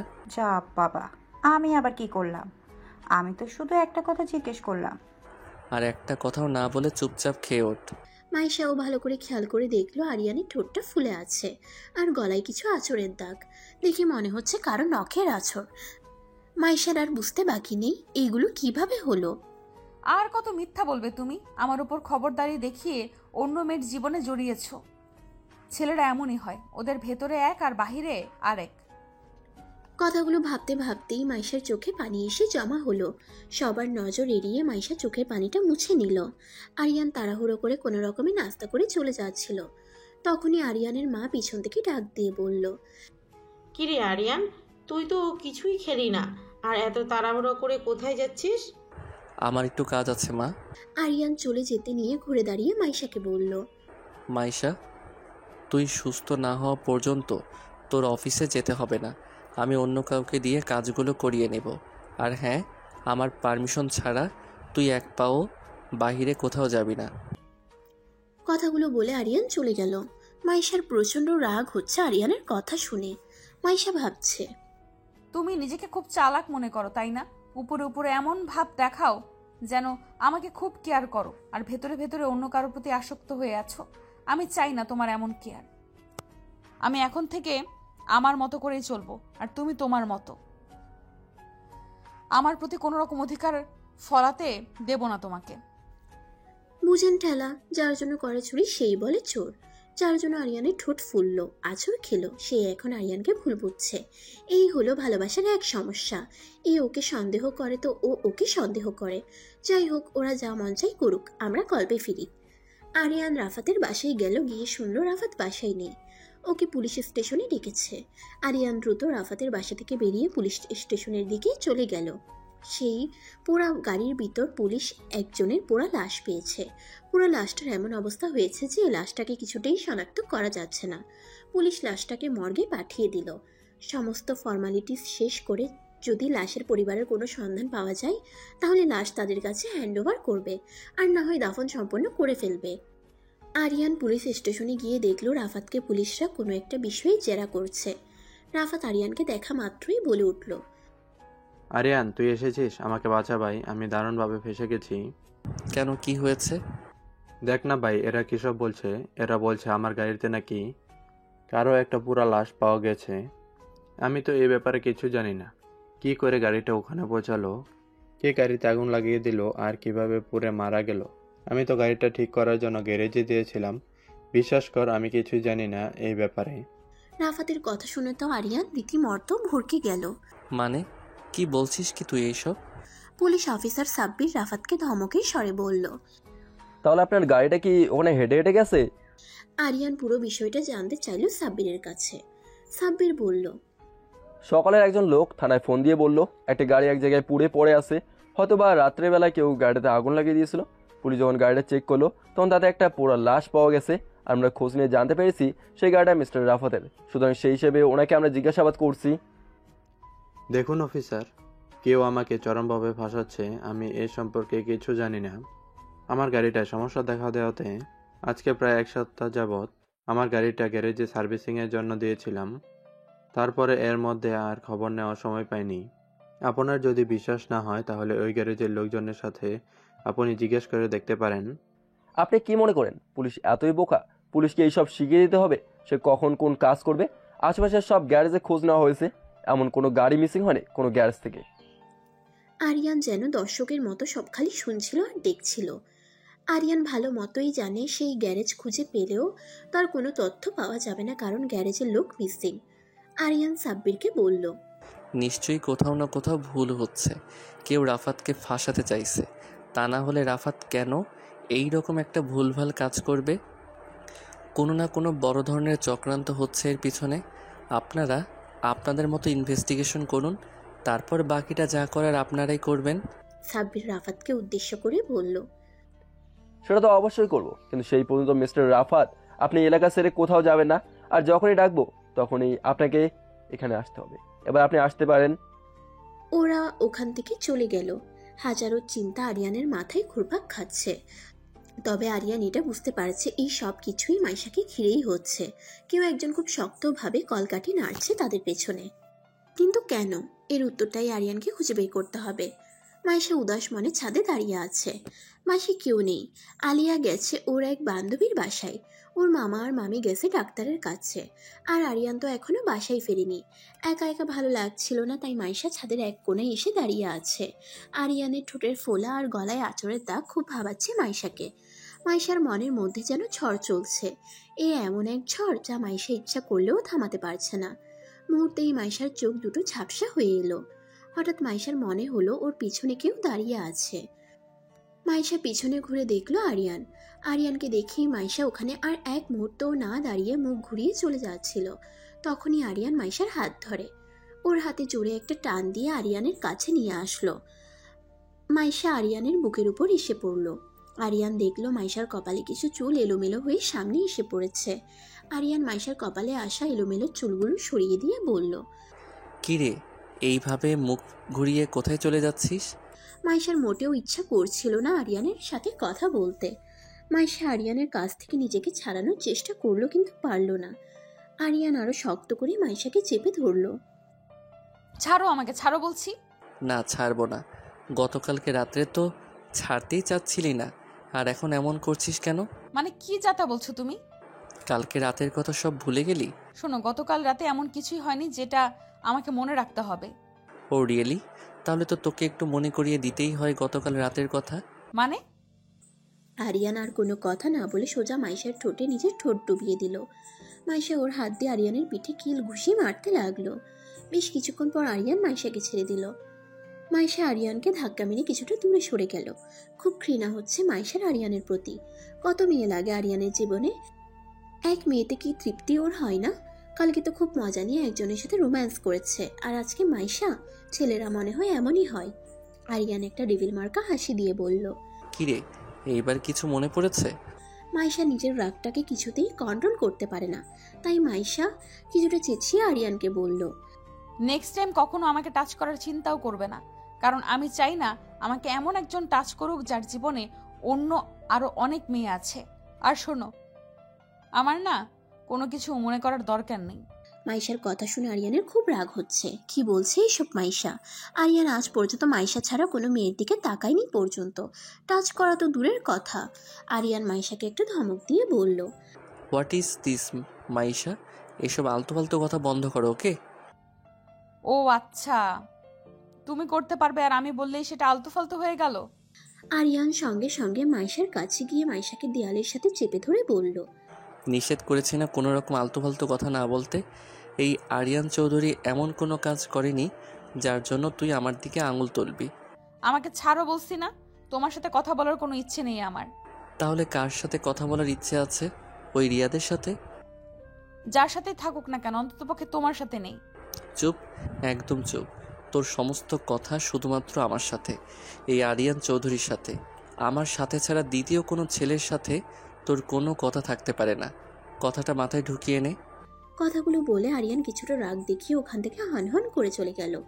মাইশা কিছুটা তাচ্ছিল্যের স্বরে বলল, যার জীবন এক নারীতে পরিপূর্ণ হয় না, আমি চাই না তার ছায়াও আমার জীবনে পড়ুক। মাইশা কথাগুলো বলছিল ঠিকই, কিন্তু কেন যেন ওর ভেতরটা দুমড়ে মুচড়ে শেষ হয়ে যাচ্ছিল। কেন যেন আরিয়ানের ঠোঁটের ফোলা আর গলার আঁচড়ের দাগ চোখের সামনে থেকে কিছুতেই সরাতে পারছে না মাইশা। কিছুটা চোখের পানি গড়িয়ে পড়ল মাইশার। মাইশা চোখের পানিটা মুছে নিয়ে ছাদের রেলিং ধরে আকাশের দিকে তাকিয়ে ভাবছে। আকাশের রং আর মানুষের মন দুটোই এক, পরিবর্তন হতে সময় লাগে না। তখনই মাইশার অনুভব হলো আবার কেউ ওর পিছনে এসে দাঁড়িয়েছে। মাইশা একরাশ বিরক্তি নিয়ে বলে উঠল, প্লিজ তুমি এখান থেকে চলে যাও, তোমার সাথে কথা বলার কোনো রকম ইচ্ছে আমার নেই। হঠাৎ কেউ পিছন থেকে কিছু একটা দিয়ে মাইশার গলা পেঁচিয়ে ধরল। মাইশা নিজের গলায় হাত দিয়ে সেটাকে ছোটানোর অনেক চেষ্টা করলো, কিন্তু পারল না। মাইশার একদম কাশি উঠে গেল। মাইশার শরীরটা যেন নিস্তেজ হয়ে আসছে। মাইশা বুঝতে পারছে আরেকটু সময় এভাবে থাকলে তার প্রাণ পাখিটা উড়ে যাবে, তাই তাকে বাঁচার জন্য লড়াই করতে হবে। মাইশা তার নখ দিয়ে সজোরে লোকটার দুই হাতে খামচি বসিয়ে দিল। মাইশার নখের আঁচড় লাগাতে সঙ্গে সঙ্গে লোকটা মাইশাকে ছেড়ে দিল। মাইশা সুযোগ বুঝে লোকটাকে একটা ধাক্কা দিয়ে ওর হাতের কাছে থাকা একটা ইটের টুকরো লোকটার দিকে ছুঁড়ে মারল। কোনো রকম দৌড়ে ছাদ থেকে বেরিয়ে ছাদের দরজা আটকাতে যাবে, তখনই লোকটা মাইশার হাত চেপে ধরল। মাইশার ছাদের দরজা দিয়ে লোকটার হাত চেপে ধরল। উপায় না পেয়ে লোকটা মাইশার হাত ছেড়ে দিল। মাইশা ছাদের দরজা ছিটকিনি লাগিয়ে দ্রুত নিচে নেমে গেল। নিচে যেতেই ভয়ে মাইশা জোরে একটা চিৎকার দিয়ে উঠল। তখনই কেউ মাইশাকে ধরে ফেলল। মাইশা তার বুকের উপরে হেলে পড়ল। ভয় পেয়ে মাইশা জ্ঞান হারিয়ে ফেলেছে। সে বারবার মাইশার গালে আলতো করে হাত দিয়ে মাইশাকে ডাকছে, কিন্তু মাইশা কোনো রেসপন্স করছে না। আর তখনই আরিয়ান চিৎকার দিয়ে ওর কাছে এসে ওর কলার ধরে বলে উঠল, how dear you bloody idiot! তুই মাইশাকে ধরার সাহস পাস কি করে? সে ছিল রিয়াদ। রিয়াদ মাইশাকে এভাবে ধরে রেখেছে দেখে তো আরিয়ানের মাথায় পুরো আগুন চড়ে গেল। রিয়াদ ওকে কিছু বলতে চাইলো, কিন্তু আরিয়ান কোনো কিছু না শুনেই নিজেকে সংযত করে রাখতে না পেরে ওকে ঠাস করে একটা থাপ্পড় মারলো। মাইশাকে ওর কাছ থেকে নিজের কাছে এনে বলল, রাস্কেল, তোর এত বড় সাহস কি করে হয় মাইশার গায়ে হাত দিস? আর তুই এখানে কি করছিস? তোর কাজ অফিসে, আমার বাড়িতে নয়। প্লিজ স্যার, আমার কথাটা ঠিক একবার শুনুন। Shut up rascal, get out from hair.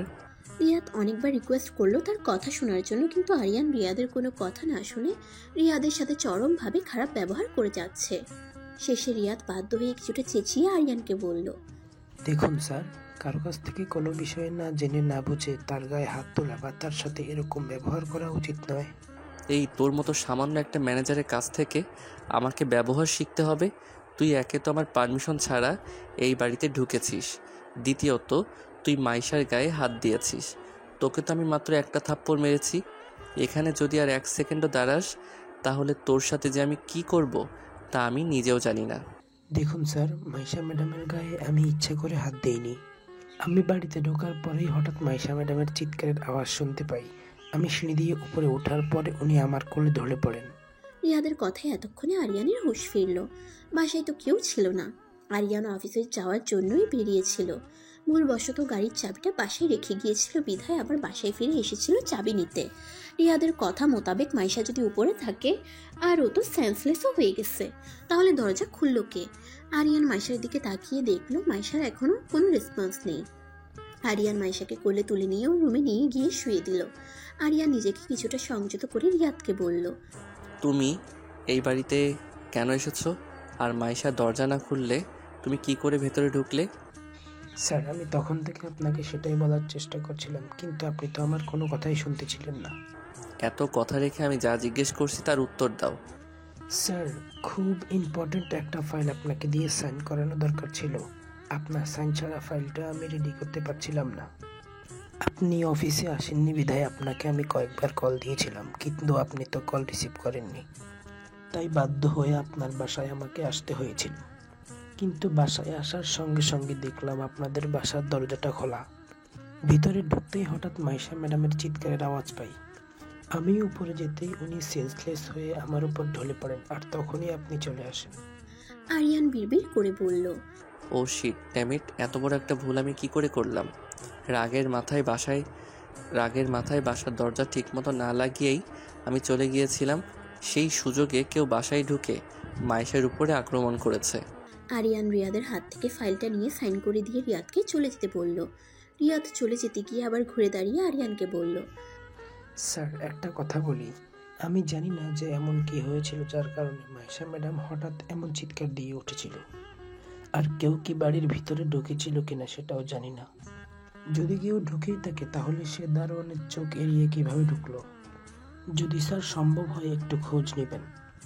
হয়তো এমন কেউ আপনার আশেপাশে আছে যে আপনাদের ক্ষতি করতে চায়, তাই একটু সাবধানে থাকবেন স্যার। কথাগুলো বলে রিয়াদ ওখান থেকে চলে গেল। রিয়াদের কথাগুলো খুব ভাবাচ্ছে আরিয়ানকে। রিয়াদ তো ঠিকই বলেছে, দারোয়ানের চোখ ফাঁকি দিয়ে কেউ ঢুকলো কি করে বাড়ির ভিতরে? রাগের মাথায় আরিয়ানের এই কথাটা একদমই মাথায় আসেনি। দারোয়ানকে জিজ্ঞেস করলে কিছু হয়তো বা আরিয়ান জানতে পারবে, কিন্তু মাইশাকে একা রেখে সে যেতে পারছে না। তবে আরিয়ান এইটুকু বুঝতে পারছে মাইশা কোনো জায়গায় সেফ নয়। মাইশাকে এতটুকু সময়ের জন্যও একা রাখা যাবে না। বাড়ির লোকদের উপর খুব রাগ হচ্ছে আরিয়ানের। সবাই গেছে তো গেছে, ফেরার আর কোনো নাম নেই। আজকে আসুক সবাই, তারপর ওদের সাথে বোঝাপড়া আছে আরিয়ানের। ঠিক কী হয়েছিল মাইশার সাথে, মাইশার জ্ঞান না ফেরা পর্যন্ত কিছুই বুঝতে পারছে না আরিয়ান। পুলিশ অফিসার সাব্বির সেই পোড়া লাশটার ইনভেস্টিগেশন করতে করতে জানতে পারে থানায় 2 দিন আগে একটা গ্যারেজ থেকে একজন লোক মিসিং হয়ে যাওয়ার জিডি করা হয়েছিল তার পরিবার থেকে। তার পরিবার থেকে একজনকে লাশ শনাক্ত করার জন্য মর্গে নিয়ে যাওয়া হয়। কিছুক্ষণ পরেই মাইশার জ্ঞান ফিরে। মাইশা হঠাৎ চিৎকার দিয়ে ওঠে। আরিয়ান মাইশাকে জড়িয়ে ধরে। মাইশা, রিল্যাক্স রিল্যাক্স, আমি আছি, কিছু হবে না তোর। আরিয়ান মাইশাকে শান্ত করার অনেক চেষ্টা করে, কিন্তু মাইশা ভয় পেয়ে এতটা পরিমাণ ঘাবড়ে আছে যে আরিয়ান কিছুতেই মাইশাকে শান্ত করতে পারছিল না। মাইশা শুধু বারবার একটা কথাই বলছে, ও আমাকে মেরে ফেলবে, ও আমাকে মেরে ফেলবে, আমাকে বাঁচাও, আমাকে বাঁচাও। তোর কিছু হবে না মাইশা, আমি আছি তো, দেখ। মাইশা আরিয়ানের দিকে তাকালো। আরিয়ান ওর দিকে তাকিয়ে বুঝতে পারলো মাইশা ভয়েতে কুকড়ে আছে। আরিয়ান মাইশাকে অনেক চেষ্টা করে কিছুটা শান্ত করে মাইশাকে জিজ্ঞেস করলো, মাইশা আমাকে বলতো ঠিক কি হয়েছিল।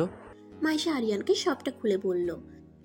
আরিয়ান মাইশার গলার দিকে তাকিয়ে দেখলো মাইশার গলায় একদম দাগ পড়ে গেছে। আরিয়ানের বুকের ভেতরটা ছ্যাদ করে উঠল। মানুষ কতটা নৃশংস হলে এভাবে কারো গলা পেঁচিয়ে ধরতে পারে। আরিয়ান বুঝতে পারছিল মাইশার গলায় ওই লোকটা শক্ত দড়ি জাতীয় কিছু দিয়ে খুব জোরে চেপে ধরেছিল। মাইশা এখনো ভয়ে কেঁদেই যাচ্ছে। আরিয়ান মাইশার চোখের পানি মুছে দিয়ে ওর কপালে একটা ভালোবাসার পরশ এঁকে দিয়ে মাইশার 2 হাত ধরে বলল, কাঁদিস না প্লিজ, আমার মাছরাঙা পাখিটা কাঁদলে যে আমার খুব কষ্ট হয়, বুঝিস না। আরিয়ানের কথা শুনে মাইশা আরিয়ানের দিকে তাকালো। কিছু মুহূর্তের জন্য মাইশার মনে হলো সে কি কোনো কারণে আরিয়ানকে ভুল বুঝছে। আরিয়ানের চোখে মাইশার জন্য সত্যিকারের উদ্বিগ্নতা দেখতে পাচ্ছে মাইশা। তবে কি কোনো একটা ভুল বুঝাবুঝি হচ্ছে ওদের মাঝে?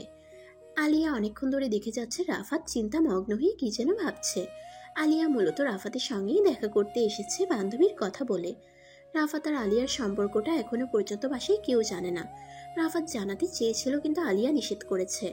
আলিয়ার পরীক্ষাটা শেষ হয়ে গেলেই বাসায় সবাইকে জানাবে আলিয়া। রাফাতের চিন্তায় চিন্তায় মাথা পুরো হ্যাং হয়ে যাচ্ছে। তার মাথায় কিছুই ঢুকছে না। কে কেন রাফাতকে ফাঁসাচ্ছে? কি লাভ রাফাতকে ফাঁসিয়ে তার? রাফাতকে এত চিন্তা ভাবনা অবস্থায় দেখে আলিয়া তাকে বলল, কি হয়েছে রাফাত তোমার? তুমি সেই কখন থেকে দেখছি চিন্তিত হয়ে কি যেন ভাবছো। তা এত কি ভাবছো বলতো আমায়? রাফাত আলিয়াকে কিছু বুঝতে না দিয়ে স্বাভাবিক হওয়ার চেষ্টা করে বলল। না, তেমন কিছু না, বাদ দাও।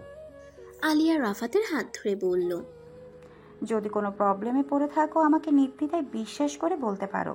আমি তোমার পাশে ছিলাম, আমি তোমার পাশে ছিলাম, আছি আর সারা জীবন থাকবো।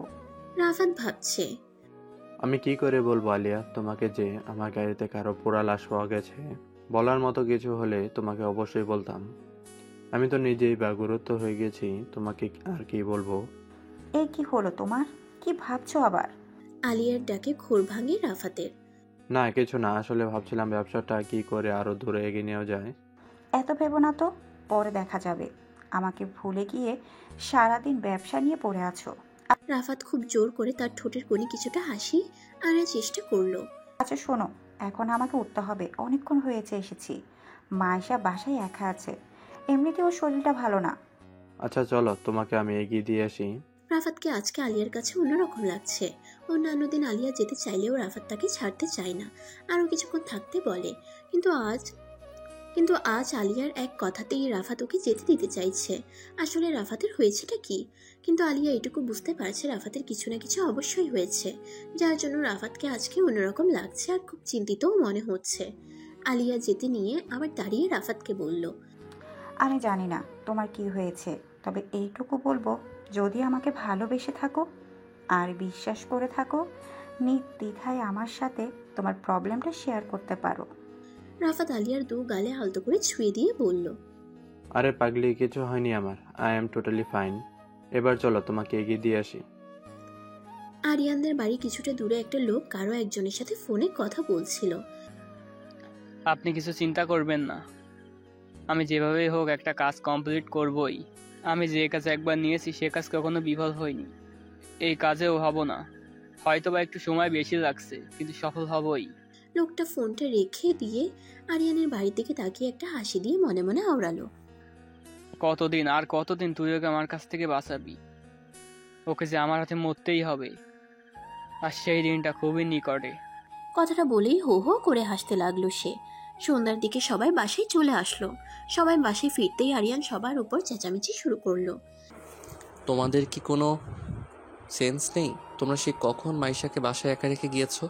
তারপরে কি তোমরা ফেরার কোনো প্রয়োজন মনে করলে না? তোমরা জানো মাইশা অসুস্থ। কি করে তোমরা মাইশাকে বাসায় একা রেখে এতক্ষণ পর্যন্ত বাহিরে থাকো? আরিয়ানের রাগ দেখে কেউ কিছু বলার সাহস পাচ্ছে না। আরিয়ান আলিয়াকে বলল, শোনো আলিয়া, মাইশার যেহেতু শরীর ভালো নেই, তুই এখন থেকে মাইশার সঙ্গে রুমে থাকবি। যতক্ষণ বাসায় থাকবি সর্বক্ষণ মাইশাকে দেখে রাখবি। আলিয়া আরিয়ানের কথায় সাই দিয়ে মাইশার রুমে চলে গেল। আরিয়ান দারোয়ানের সাথে কথা বলতে চলে গেল। মর্গ থেকে ফিরে একজন কনস্টেবল সাব্বিরকে বলল, স্যার, ওনারা লাশটা আইডেন্টিফাই করতে পেরেছে। লাশটা ছেলেটার বাবার। ছেলেটা আপনার সাথে কথা বলতে চাচ্ছে। আচ্ছা, ওকে পাঠিয়ে দাও। ছেলেটা এসে সাব্বিরের সামনে বসলো। ছেলেটা কান্নারত কণ্ঠে বলল, স্যার, আমার নাম মুরাদ। আমার বাবা ওই গ্যারেজে দেখাশোনা করত। বাবা মিসিং হওয়ার আগের দিন রাত্রে কারোর একজনের ফোন পেয়ে বাসা থেকে বের হয়ে গেছিল। তারপর থেকে বাবাকে ফোনে আর পাইনি, আর আজকে যখন পেলাম তখন বাবার লাশ পেলাম। সাব্বির মুরাদকে একটা টিস্যু এগিয়ে দিয়ে বলল, নিজেকে সামলাও। আচ্ছা, তোমার বাবার সাথে কি কারো কোনো শত্রুতা ছিল? না স্যার, আমার বাবা অন্তত ভালো আর ভদ্র একজন মানুষ ছিল। কেন কেউ বাবার সাথে এমন করলো তা আমরা বুঝতে পারছি না স্যার। তোমার কি কাউকে সন্দেহ হয়? না স্যার, সন্দেহ করার মতো ওই রকম কেউ আমার জানার মধ্যে নেই। সাব্বির মুরাদের কাছ থেকে ওই গ্যারেজ সম্পর্কে কিছু ইনফরমেশন নিল আর মনে মনে ভাবল, খুব জটিল একটা কেস এটা। একটা মানুষ রাত্রেবেলা আরও একজনের ফোন পেয়ে বাসা থেকে বের হয়ে গেল, তারপরে মিসিং, তারপর পুড়ে মারা গেল। একটু খুঁটিয়ে দেখতে হবে ব্যাপারটা আসলে ঠিক কী। আরিয়ান দেখলো দারোয়ান মতিন টেবিলের উপর মাথা দিয়ে ঘুমোচ্ছে। আরিয়ানের খুব রাগ হলো এই দৃশ্য দেখে। ওকে রাখা হয়েছে এই বাড়ি পাহারা দেওয়ার জন্য, এখন তো দেখছি ওকেই পাহারা দেওয়ার জন্য অন্য কাউকে রাখতে হবে। আরিয়ান তার হাত দিয়ে টেবিলের উপর জোরে একটা থাপ্পড় মারলো। সঙ্গে সঙ্গে লাফ দিয়ে উঠলো দারোয়ান। আরিয়ানকে দেখিয়ে বসা থেকেই দাঁড়িয়ে গেল। আরিয়ান কিছুটা রাগ দেখিয়ে ওকে বলল, এই তোমাকে কি বাড়ির পাহারা দেওয়ার জন্য রাখা হয়েছে নাকি ঘুমানোর জন্য রাখা হয়েছে? সরি স্যার, আমার তো কখনো এমন হয় না, কেন জানি আজকে আমার খুব ঘুম ঘুম পাচ্ছে, কিছুতেই চোখ টেনেই মেলতে পারছি না। কেন, আজকে ডিউটিতে আসার সময় কি ঘুমের ওষুধ খেয়ে এসেছিলে তাই চোখ মেলতে পারছো না? না স্যার, সকালের দিকে রাস্তা দিয়ে একজন চা নিয়ে যাচ্ছিল, ওনার কাছ থেকে 1 কাপ চা খেয়েছিলাম, তারপর থেকেই আমার কেমন যেন একটা ঘুম ঘুম ভাব। মানুষের চা খেলে ঘুম কমে আর তোমার ঘুম বাড়ছে, এইসব আজগুবি কথা বন্ধ করো, ঠিক আছে?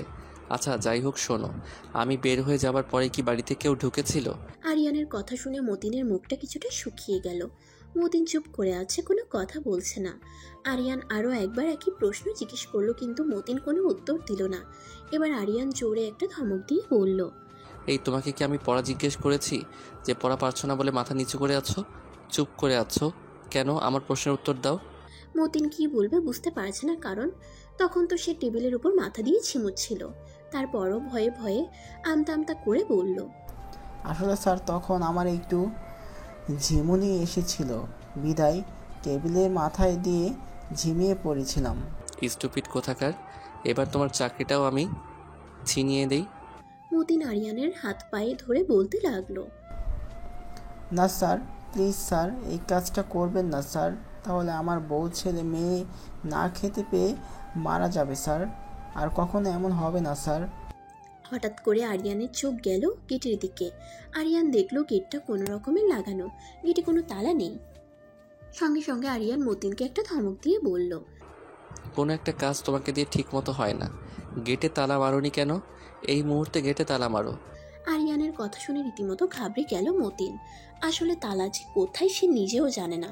মতিন একটু ঢোক গিলে ঠোঁটটা একটু ভিজিয়ে কাঁপা কাঁপা গলায় বলল, স্যার আসলে আমি যখন চা খাবার জন্য গেট খুলেছিলাম, তারপর থেকে আমি আর গেটের তালা খুঁজে পাচ্ছি না। দারোয়ানের কথা শুনে প্রচন্ড রাগ হচ্ছে আরিয়ানের। আরিয়ান জোরে একটা ঝাড়ি মেরে দারোয়ানকে বলল, তুমি আসলে একটা ছাগল। এই তোমার ডিউটির নমুনা, গেটের তালা কোথায় আছে তা পর্যন্ত তুমি জানো না। কাল থেকে তোমার আর ডিউটি করতে হবে না, আমি নতুন দারোয়ান রেখে দিচ্ছি। মতিন আরিয়ানের হাতে পায়ে ধরে কান্নাকাটি শুরু করে দিল। শেষে আরিয়ান তাকে লাস্ট ওয়ার্নিং দিয়ে এবং নতুন তালা কেনার জন্য টাকা দিয়ে ওখান থেকে চলে গেল। আরিয়ান চলে যেতেই মতিন নিজেই নিজে 2 গালে 2 থাপ্পড় মেরে বলতে লাগলো, তুই আসলে একটা ভেড়া, তুই আসলে একটা ছাগল, কেউ তোকে চা খাইয়ে গাদা বানিয়ে ভিতরে ঢুকে গেল আর তুই দারোয়ান হয়ে কিছুই বুঝতেই পারলি না। না না, এখন থেকে ঠিক মতো ডিউটি করতে হবে, তা না হলে কপালে খুব দুঃখ আছে আমার। দেখতে দেখতে প্রায় 2 দিন কেটে গেল। মাইশা এখন অনেকটা সুস্থ আর স্বাভাবিক। তাই মাইশা আজ থেকে আবার অফিসে জয়েন করবে। মাইশা অফিসে ঢুকতেই দেখলো সবাই কেমনভাবে জানি তাকাচ্ছে মাইশার দিকে। মাইশা এই সবে কোনো গুরুত্ব না দিয়ে নিজের কেবিনে ঢুকতে যাবে, তখনই শুনতে পেল কেউ ওকে নিয়ে কিছু কানাঘুষা করছিল। সেই দিনের পার্টির বিষয় নিয়ে সবাই মাইশাকেই দোষারোপ করছে। মাইশা কোনো কথা কানে না নিয়ে নিজের কাজে মন দিল। মাইশা নিজের কেবিনে কাজ করছিল, তখনই পিয়ন এসে বলল, ম্যাডাম স্যার আপনাকে ডাকছেন। মাইশার এমনিতেই মন মানসিকতা ভালো নেই, তার উপরে আরিয়ান ডাকছে শুনে তার আরও বিরক্ত লাগলো। অবশ্যই আরিয়ান তার সাথে আবার কোনো না কোনো ফাজলামি শুরু করবে, তার জন্যই তাকে ডাকছে। আরিয়ানের তো একটাই কাজ, সারাক্ষণ ওর পিছনে লেগে থাকা। কিছুটা বিরক্তি নিয়ে আরিয়ানের রুমে গেল মাইশা। আরিয়ানের রুমের সামনে গিয়ে মাইশা দরজায় নক করলো। Yes coming. এই ফাইলগুলো কমপ্লিট করে আমাকে 1 ঘন্টার ভিতরে সাবমিট করবেন। আরিয়ান কিছু ফাইল মাইশার সামনে দিয়ে বলল। মাইশার ইচ্ছা করছিল আরিয়ানের চুলগুলো টেনে ছিঁড়ে ফেলতে। এই এতগুলো ফাইল 1 ঘন্টার মধ্যে সাবমিট? কি হলো, দাঁড়িয়ে আছেন কেন? ফাইলগুলো নিন আর দ্রুত কমপ্লিট করে আমাকে সাবমিট করুন। কেন রে, আমাকে দিয়ে তোর কাজগুলো না করিয়ে যে তোকে কিস করে, তোর ঠোঁট ফুলিয়ে দিয়েছিল, তাকে দিয়ে করে না। কত হাজার রূপ যে তোর তা তুই নিজেও জানিস না। শালা আইলার বাচ্চা বাসায় গেলে কত ভালোবাসা দেখায়, আর অফিসে মনে হয় যেন ওর সাথে আমার কত জন্মের শত্রুতা। ডাইনোসর কোথাকার। মাইশা ফাইলগুলো নিয়ে ওর কেবিনের দিকে চলে গেল। মাইশা আরিয়ানের কেবিন থেকে চলে যেতেই আরিয়ান একটা হাসি দিয়ে বলল, তোকে আমি আর অন্য কিছু নিয়ে ভাবতে দেব না, সারাক্ষণ শুধু আমাকে নিয়েই ভাববি তুই। হঠাৎ আরিয়ানের ফোনে একটা কল আসলো। আরিয়ান ফোন রিসিভ করে বলল, কাগজগুলো তৈরি হয়ে গেছে। ওপাশ থেকে কিছু বলার প্রেক্ষিতে আরিয়ান বলল, গুড, ভেরি গুড। যত দ্রুত সম্ভব কাজগুলো আমার কাছে নিয়ে এসো। আরিয়ান ফোনটা রেখে ওর হাতের কলমটা ঘোরাতে ঘোরাতে বলল, তোর জন্য খাঁচা তৈরি হচ্ছে মাছরাঙা পাখি, সেই খাঁচায় সারা জীবন তুই শুধু আমার হয়ে থাকবি। কথাটা বলেই হাসতে লাগলো।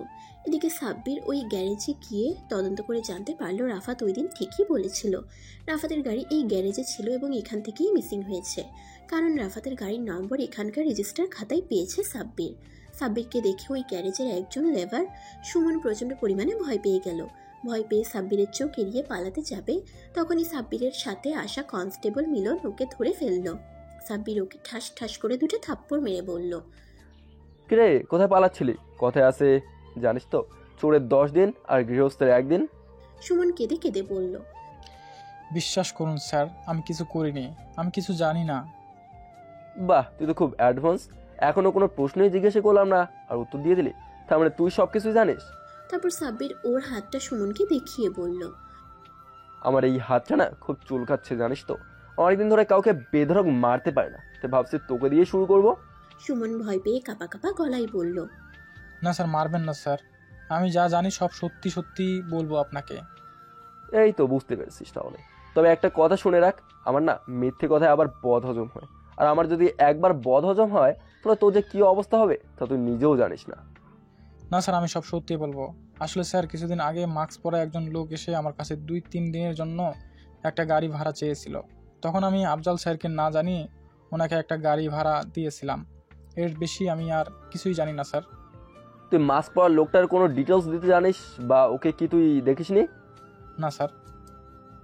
না, এবার দেখছি আমার হাতটাকে কাজে লাগাতে হবে। আমার হাতটা এখন আরো বেশি চুলকাচ্ছে। এই বলে সাব্বির সুমনকে ঠাস ঠাস করে আরো কয়েকটা থাপ্পড় লাগিয়ে দিল। থাপ্পড় খেয়ে সুমন সাব্বিরের হাতে পায়ে ধরে বলতে লাগলো, বিশ্বাস করুন স্যার, আমি যা বলছি এর মধ্যে এক বিন্দুও মিথ্যা নেই। আপনি আমাকে 1000 মারলেও আর একটা কথাও আমি আপনাকে বলতে পারবো না, কারণ এর বেশি আমি কিছুই জানি না। তাহলে আমাদেরকে দেখে পালাচ্ছিলি কেন? ভয়ে স্যার, কারণ আমি যখন মুরাদ ভাইয়ের কাছে শুনেছিলাম যে গাড়িটা মিসিং হয়েছে, সেই গাড়িতেই আফজাল স্যারের লাশ পাওয়া গেছে, তখন খুব ভয় পেয়েছিলাম। সুমনের কথা শুনে অনেকটাই অবাক হলো সাব্বির। এই গ্যারেজ থেকে যে গাড়ি মিসিং হয়েছে সেটা যদি মুরাদ জানে, তাহলে কেন সাব্বিরকে সে ওই দিন এই কথাটা বলল না? সাব্বির মনে মনে বলল, দাল মে কুছ কালা হে। এই মুরাদকে তো খুব ভালোভাবে দেখতে হচ্ছে। 1 ঘন্টা পর সমস্ত ফাইল রেডি করে মাইশা আরিয়ানের কেবিনে গেল। স্যার, সবগুলো ফাইল রেডি হয়ে গেছে। গুড, এখানে রাখুন। শুনুন, আমি এক জায়গায় যাব, আপনাকে আমার সঙ্গে যেতে হবে। কথাটা শুনে মাইশা চোখ মুখ খিচে আরিয়ানের দিকে তাকালো।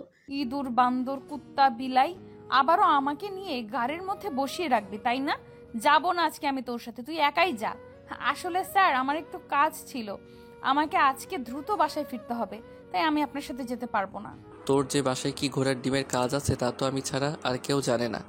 এখন তো গিয়েই সেই ছাই পচা কার্টুন দেখতে বসবি। দাঁড়া, তোকে দেখাচ্ছি কার্টুন। এত বড় সাহস আপনার, আপনি আমার মুখের উপর না করেন। আমি কিন্তু বেশি কথা বলা একদমই পছন্দ করি না। আমি আপনার বস, আপনি আমার পিএ, সুতরাং আমি যেখানে বলবো আপনাকে ঠিকই সেখানেই যেতে হবে।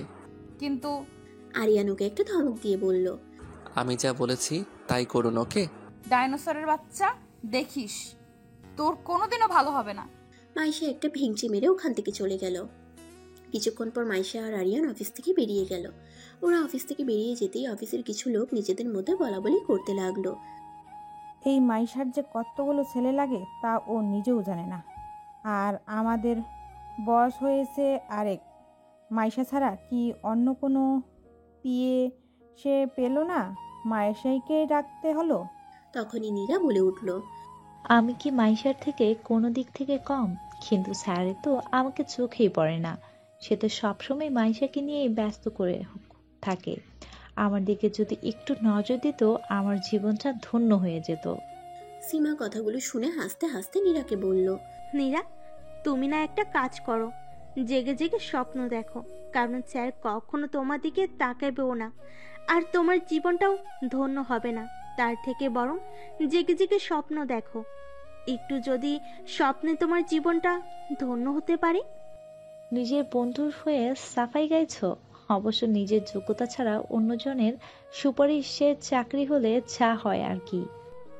ওই রকম একজন বন্ধু পেতেও না যোগ্যতা লাগে, যা তোমার নেই। আর একটা কথা ভুলে যেও না, এই অফিসে আমি তোমার উপরে লেভেলে আছি, সুতরাং ভদ্রভাবে সম্মান দিয়ে কথা বলবে, ওকে? কথাগুলো বলে সীমা ওখান থেকে চলে গেল। সীমা চলে যেতেই নীরা নিজে নিজে বলে উঠল, ইস, একবার যদি স্যার আমার দিকে তাকাতো, আমি না তোর থেকে অনেক উপরে চলে যেতাম। তখন আমিও বলতাম, ভদ্রভাবে কথা বলো, আমি তোমার থেকে অনেক অনেক উপরে লেভেলে আছি। আরিয়ান থানার সামনে এসে গাড়ি দাঁড় করালো। আরিয়ানকে থানায় আসতে দেখে মাইশা বলল, এ কি স্যার, আপনি থানায় আসলেন কেন? ভিতরে চলো, গেলেই বুঝতে পারবি। মাইশা আর আরিয়ান থানার ভেতরে চলে গেল। গিয়ে দেখলো ওখানে রাফাতও আছে। রাফাতকে ওখানে দেখে মাইশা অবাক হলো। মাইশা রাফাতকে জিজ্ঞেস করলো, এ কি রিফাত ভাই, আপনি এখানে? মাইশাকে দেখে রাফাত অনেক নার্ভাস হয়ে গেল। রাফাত ভাবছে, এ কি মাইশা এখানে কেন? মাইশা যদি কিছু জানতে পারে তাহলে তো কথাটা আলিয়ার কাছে চলে যাবে, আর আলিয়া জানতে পারলে আমাকে অনেক ভুল বুঝবে। কি হবে এখন? রাফাত নিজেকে কিছুটা স্বাভাবিক করে বলল, না মাইশা, একটু কাজ ছিল তো তাই আসলাম, এ আর কি। মাইশাকে দেখে সাব্বিরের কেন যেন খুব চেনা চেনা লাগলো, কিন্তু কিছুতেই মনে করতে পারছিল না সাব্বির। আরিয়ান সাব্বিরকে মাইশার সঙ্গে ঘটে যাওয়া এতদিনের সমস্ত ঘটনা বলল। সব শুনে সাব্বির বলল, আপনার কাছ থেকে সব শুনে আমি এতটুকু বুঝলাম, এই গাড়িটা মিসিং হওয়া, ওই লোকটা বেশি হওয়া, গাড়িটা পুড়ে যাওয়া, গাড়িতে পোড়া লাশ পাওয়া, আর মাইশের সঙ্গে ঘটে যাওয়া সমস্ত ঘটনা আমার মনে হচ্ছে কোনো না কোনো দিক থেকে একই সুতোয় গাঁথা। সাব্বিরের মুখে কথাটা শুনে ওরা একে অপরের দিকে তাকাচ্ছে। মাইশা গাড়ি পোড়া আর পোড়া লাশের কথা শুনে কিছুটা ভরকে গেল, সঙ্গে সঙ্গে বলে উঠল, পোড়া গাড়ি, পোড়া লাশ মানে? আর এর সাথে আমার কি সম্পর্ক? সম্পর্ক অবশ্যই আছে, সেটা তো তদন্ত সাপেক্ষে বোঝা যাবে। তবে আমার সিক্স সেন্স আমাকে যতটা বললো আমি আপনাদেরকে তাই বললাম। আচ্ছা, আমাকে আপনি একটা কথা বলুন তো, আপনাকে মনে হয় আমি কোথাও দেখেছি কিন্তু ঠিক মনে করতে পারছি না? সাব্বিরের মুখে কথাটা শুনে আরিয়ান অবাক হলো। আপনার মনে হয় কোথাও ভুল হচ্ছে স্যার। মাইশাকে আপনি কোথায় দেখবেন? না না, এতটা ভুল হবার কথা না। ওকে আমি অবশ্যই কোথাও না কোথাও দেখেছি, তা না হলে প্রথম দেখাতে একজন লোককে এত চেনা চেনা মনে হবার কথা নয়। কত মানুষকে তো আমি প্রতিদিন দেখি, কিন্তু কাউকে তো এত চেনা চেনা লাগে না। তবে কেন এই মেয়েটাকে দেখার পর আমার এত চেনা চেনা লাগছে? সাব্বিরের কথা শুনে মাইশাও কেমন যেন একটু ঘাবড়ে গেল। সেটা সবার চোখ এড়ালেও সাব্বিরের চোখ এড়ালো না। সাব্বির কথা ঘুরিয়ে বলল, আচ্ছা শুনুন, আমি আপনাদের অভিযোগটা আমি নোট করে নিয়েছি, ভিডিওটা আমি দেখবো। থানা থেকে ওরা সবাই বেরিয়ে গেল, কিন্তু আরিয়ানের মাথায় একটা কথাই ঘুরতেছে, মাইশাকে সাব্বির কি করে চেনে। ওরা চলে যেতেই সাব্বির একজনকে ডেকে বলল পুরাতন কিছু ফাইল ওকে দিয়ে যেতে। কিছুক্ষণ পর একজন এসে সাব্বিরকে পুরাতন কিছু ফাইল দিল। সাব্বির ফাইলগুলো দেখতে দেখতে হঠাৎ একটা জায়গায় ওর চোখ আটকে গেল। সঙ্গে সঙ্গে ও বলে উঠল, ও আচ্ছা, এখন বুঝলাম মাইশাকে কেন আমার এত চেনা চেনা লাগছিল। এবার আমার কাছে মনে হচ্ছে খুব তাড়াতাড়ি এই কেসের জটটা খুলতে চলেছে। সাব্বির তার ফোনটা বের করে একজনকে ফোন দিয়ে বলল, তার কি কোনো খবর পাওয়া গেছে? যত দ্রুত সম্ভব ওকে খুঁজে বের কর, কারণ একজনের জীবন খুব সংকটাপন্ন। ওকে যদি দ্রুত গ্রেপ্তার করা না যায় তাহলে যে কোনো মুহূর্তে সে ওকে মেরে ফেলবে। সুতরাং আমি খুব দ্রুত পজিটিভ রেজাল্ট চাই। সাব্বির ফোন রেখে দিয়ে আরিয়ানকে ফোন করে বলল আগামীকালকে মাইশাকে নিয়ে থানায় আসতে। মাইশা ছাদে দাঁড়িয়ে আছে, হালকা ঠান্ডা একটা বাতাস তুলে তুলে তার শরীরটাকে তুলিয়ে দিচ্ছে। বাতাসটা খুব ভালো লাগছে মাইশার। তবে সাব্বিরের কথাটা বারবার মাথার মধ্যে ঘুরপাক খাচ্ছে মাইশার। সাব্বির মাইশাকে মনে করতে না পারলেও মাইশা ঠিকই সাব্বিরকে মনে আছে। মাইশা চায় না পুরাতন সেই অধ্যায়টা মাইশার জীবনে আবার ফিরে আসুক। হঠাৎ পিছন থেকে আরিয়ান এসে মাইশাকে টান দিয়ে আষ্টে পিষ্টে জড়িয়ে ধরে বলল, এই মাইশা, সত্যি করে বলতো, তোকে ওই সাব্বির কি করে চেনে? মাইশা কিছুটা থতমত খেয়ে বলল, আমি কি করে জানবো উনি আমাকে কি করে চিনে? হয়তো কারোর চেহারার সাথে আমার মিল পেয়েছে, তাই হয়তো বা এই কথাটা বলেছে। কেন, কিভাবে তোকে চিনি সেটা কালকে থানায় গেলে বুঝতে পারবি। মানে হচ্ছে তোকে আর আমাকে সাব্বির থানায় ডেকেছে, কি যেন বলবে তাই। কথাটা শুনে কিছুটা ঘাবড়ে গেল মাইশা। মাইশা সঙ্গে সঙ্গে বলে উঠল, আমি থানায় যেতে পারবো না, তুমি একাই চলে যাও।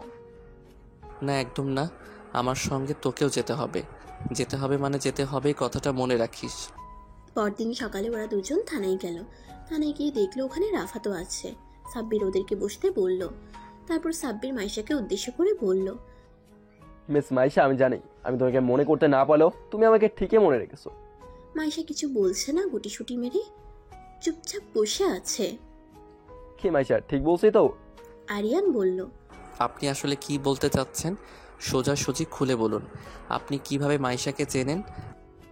ঘটনাটা কি তুমি বলবে নাকি আমি বলবো মাইশা? মানে কি সব বলছেন আপনি, কিসের ঘটনা? ঠিক আছে, তুমি যখন বলতে চাইছো না তাহলে আমি শুরু করছি। সাব্বির বলা শুরু করলো। আজ থেকে প্রায় 5 বছর আগে একটা পাচারকারী দল ঢুকেছিল এই শহরে। 6 মাসে প্রায় 200 থেকে 300 মেয়ে পাচার হয়ে গিয়েছিল এই শহর থেকে। বিভিন্ন জায়গায় রেড অ্যালার্ট জারি করা হয়েছিল ওই পাচারকারীদেরকে ধরার জন্য, কিন্তু পুলিশ কিছুতেই সাকসেস হচ্ছিল না। হঠাৎ একদিন একটা মেয়ে দৌড়ে এসে বলল তার এক বান্ধবীকে কিছু লোক ধরে নিয়ে গেছে। সে কোনো রকমে পালিয়ে থানায় চলে এসেছে, বিদায় তাকে ধরতে পারেনি। আমি সঙ্গে সঙ্গে কন্ট্রোলে জানিয়ে দিয়েছিলাম সবাইকে সতর্ক থাকতে। সর্বশেষে দীর্ঘদিনের প্রচেষ্টায় আর ওই মেয়েটার সাহায্যে আমরা সেই পাচারকারীদের ডান হাতকে ধরতে পারি আর ওই মেয়েটাকেও উদ্ধার করতে পারি। সেই পাচারকারীকে অনেক কষ্টে কোর্ট পর্যন্ত তুলেছিলাম, কিন্তু সে অহংকার সাথে বলেছিল তার বিরুদ্ধে কোনো প্রমাণ জোগাড় করতে পারবো না আর কখনো তার কোনো শাস্তিও হবে না। শেষে এই মেয়েটা বলল সে সাক্ষী দেবে, তার যা যা করা দরকার সবটাই করবে ওদেরকে শাস্তি পাওয়ার জন্য। সর্বশেষ সেই মেয়েটার সাক্ষীতে তার 5 দিনের রিমান্ড মঞ্জুর করা হলো। 5 দিন রিমান্ডে 3 দিন যেতেই সে গড় করে সমস্ত কথা বলে দিল। তাদের আস্তানা, নাম, ঠিকানা সমস্ত কিছু বলে দিয়েছিল।